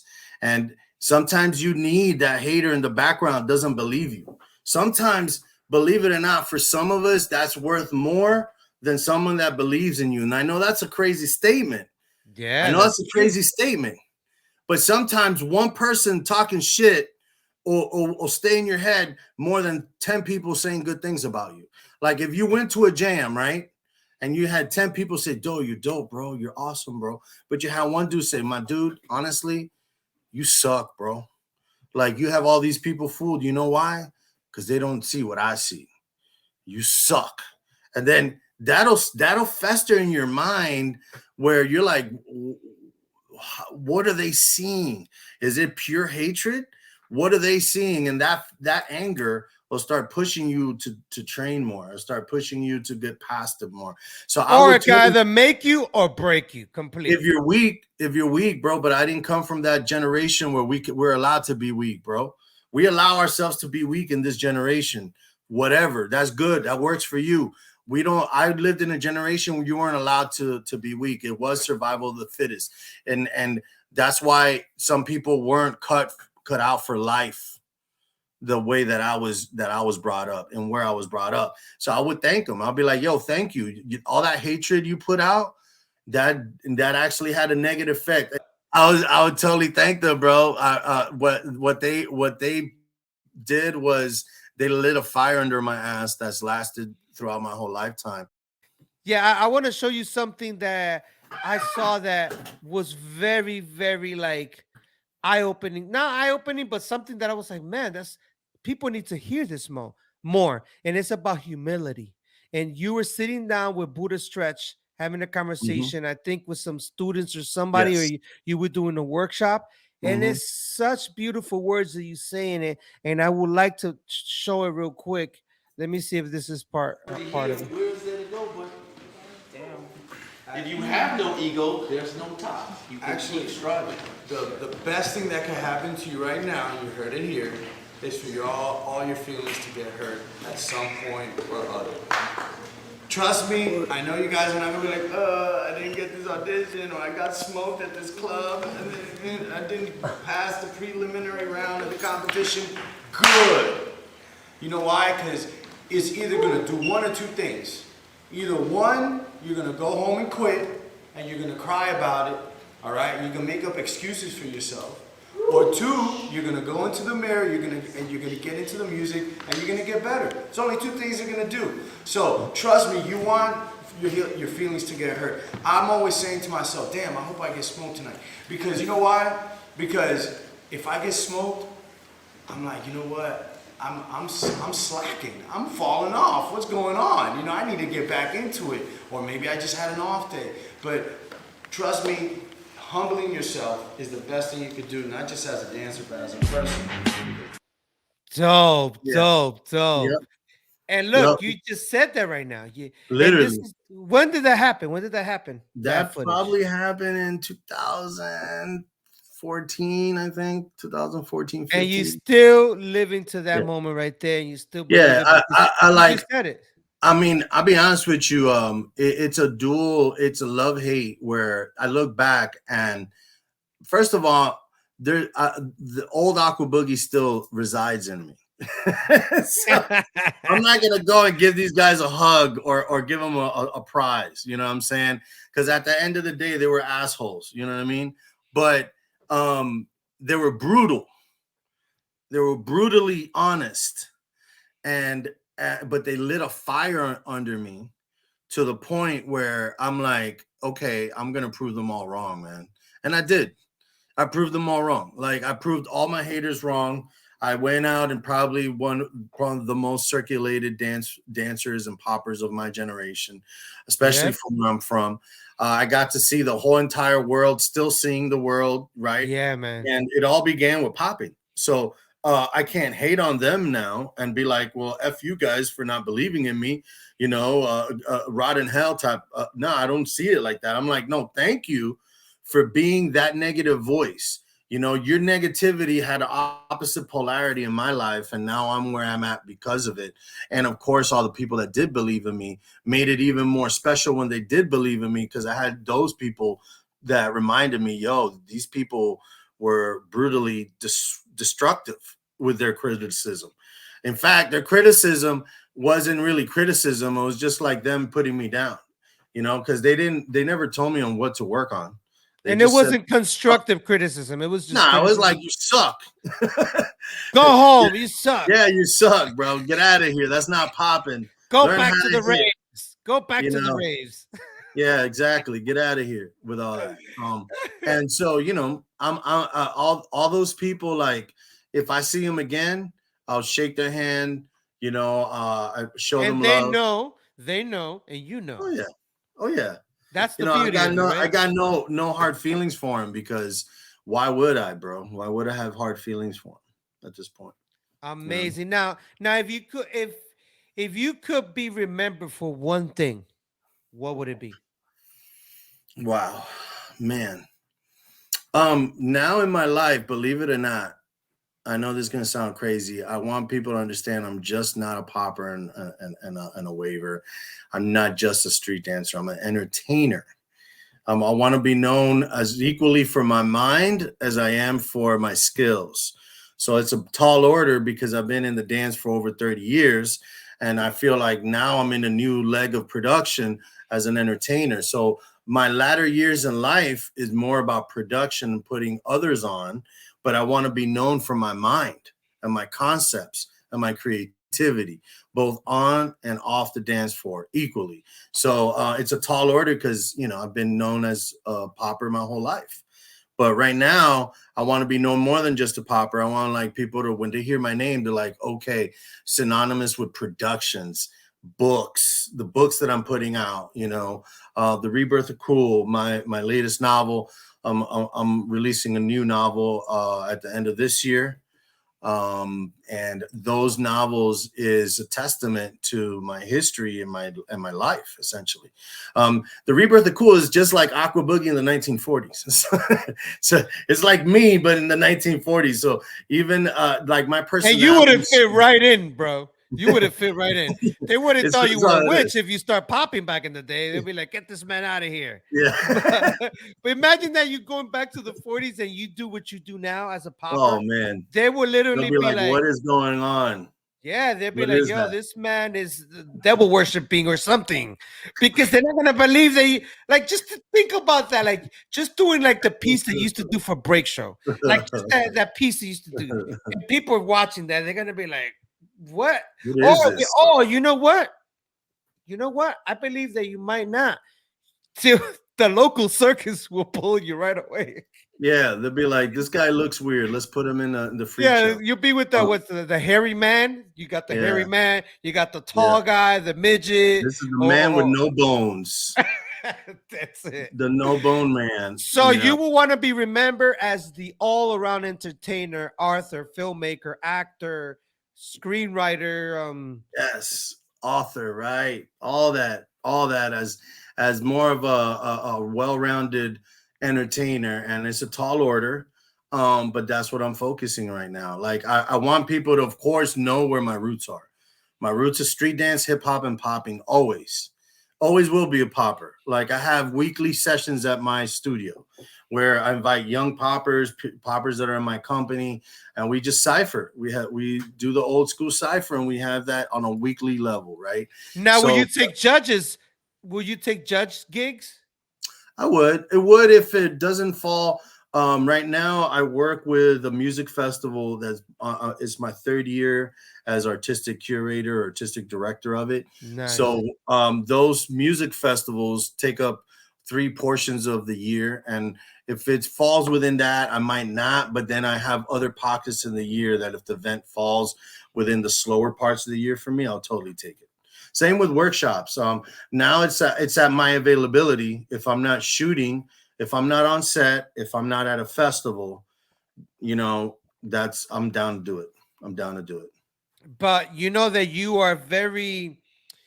get hired to do a judges showcase, let's say in Europe. They fly you, they give you your per diem, you're in hotels, you're living the popper's life, you're out there, you're judging.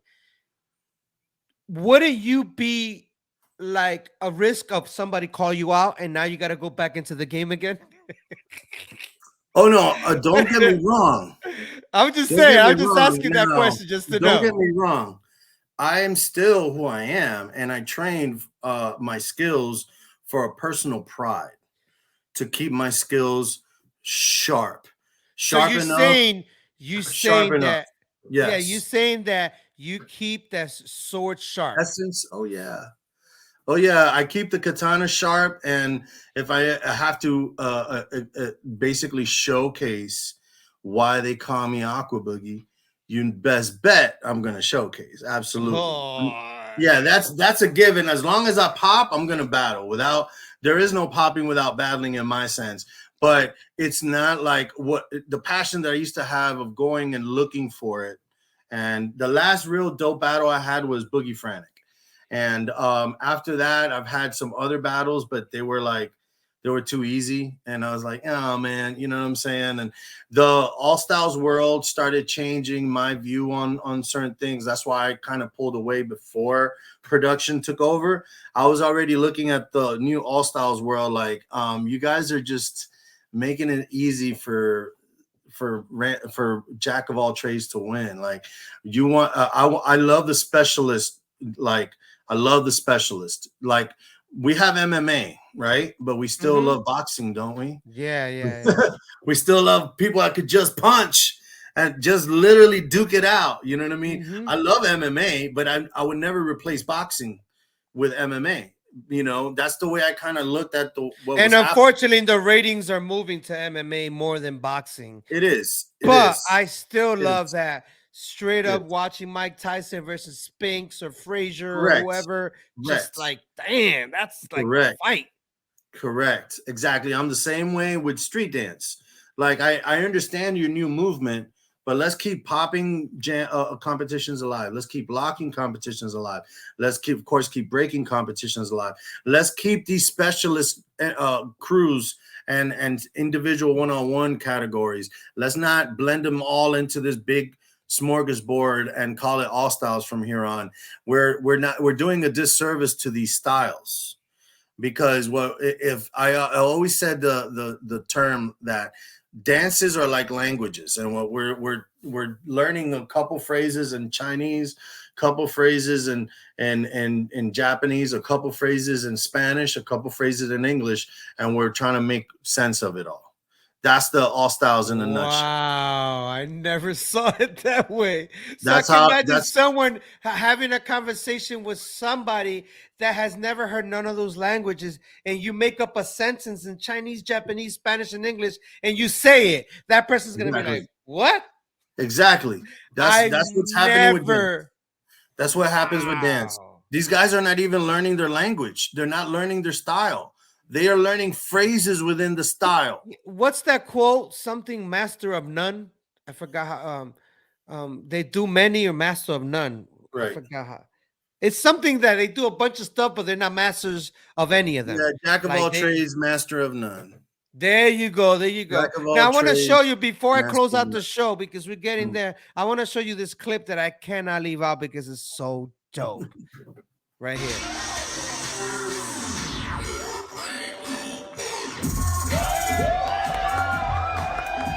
Yes. That's it. I can't give them. I can't give them more than that.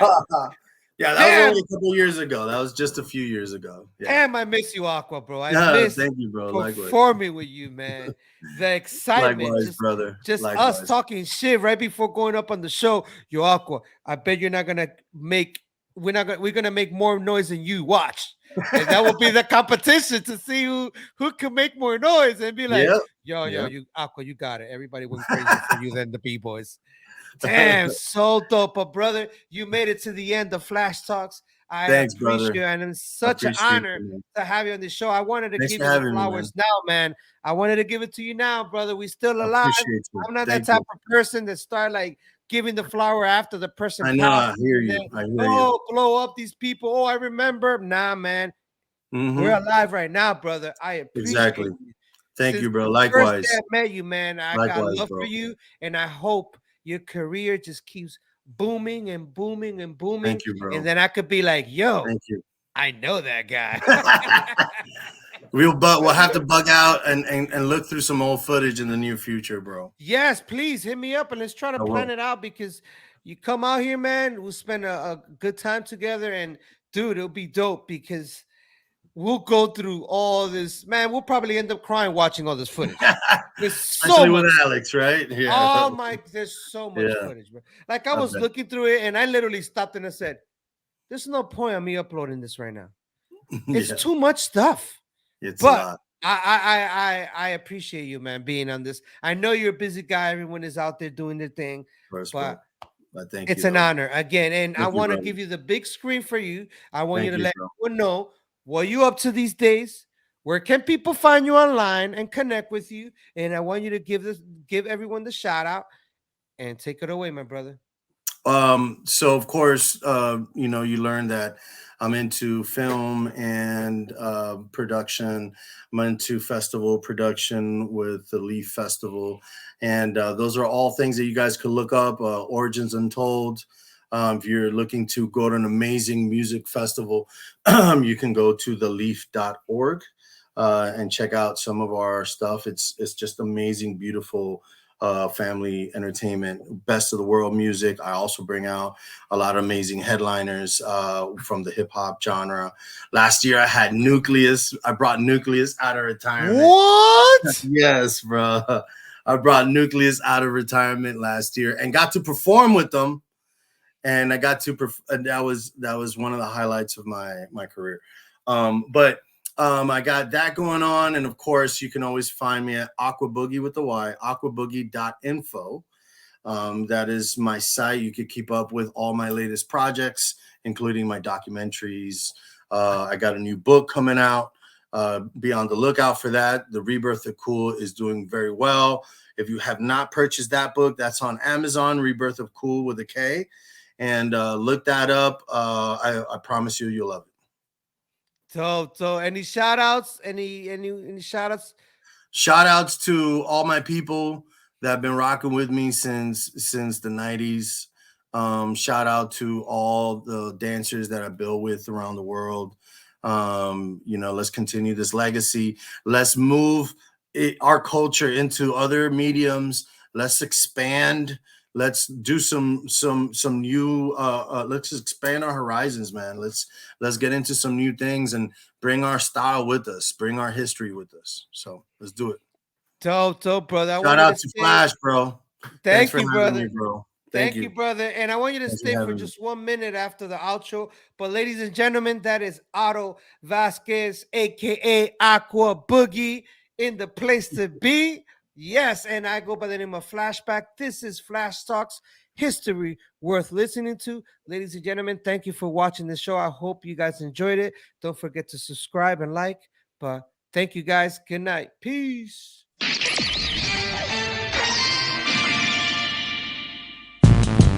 Yeah.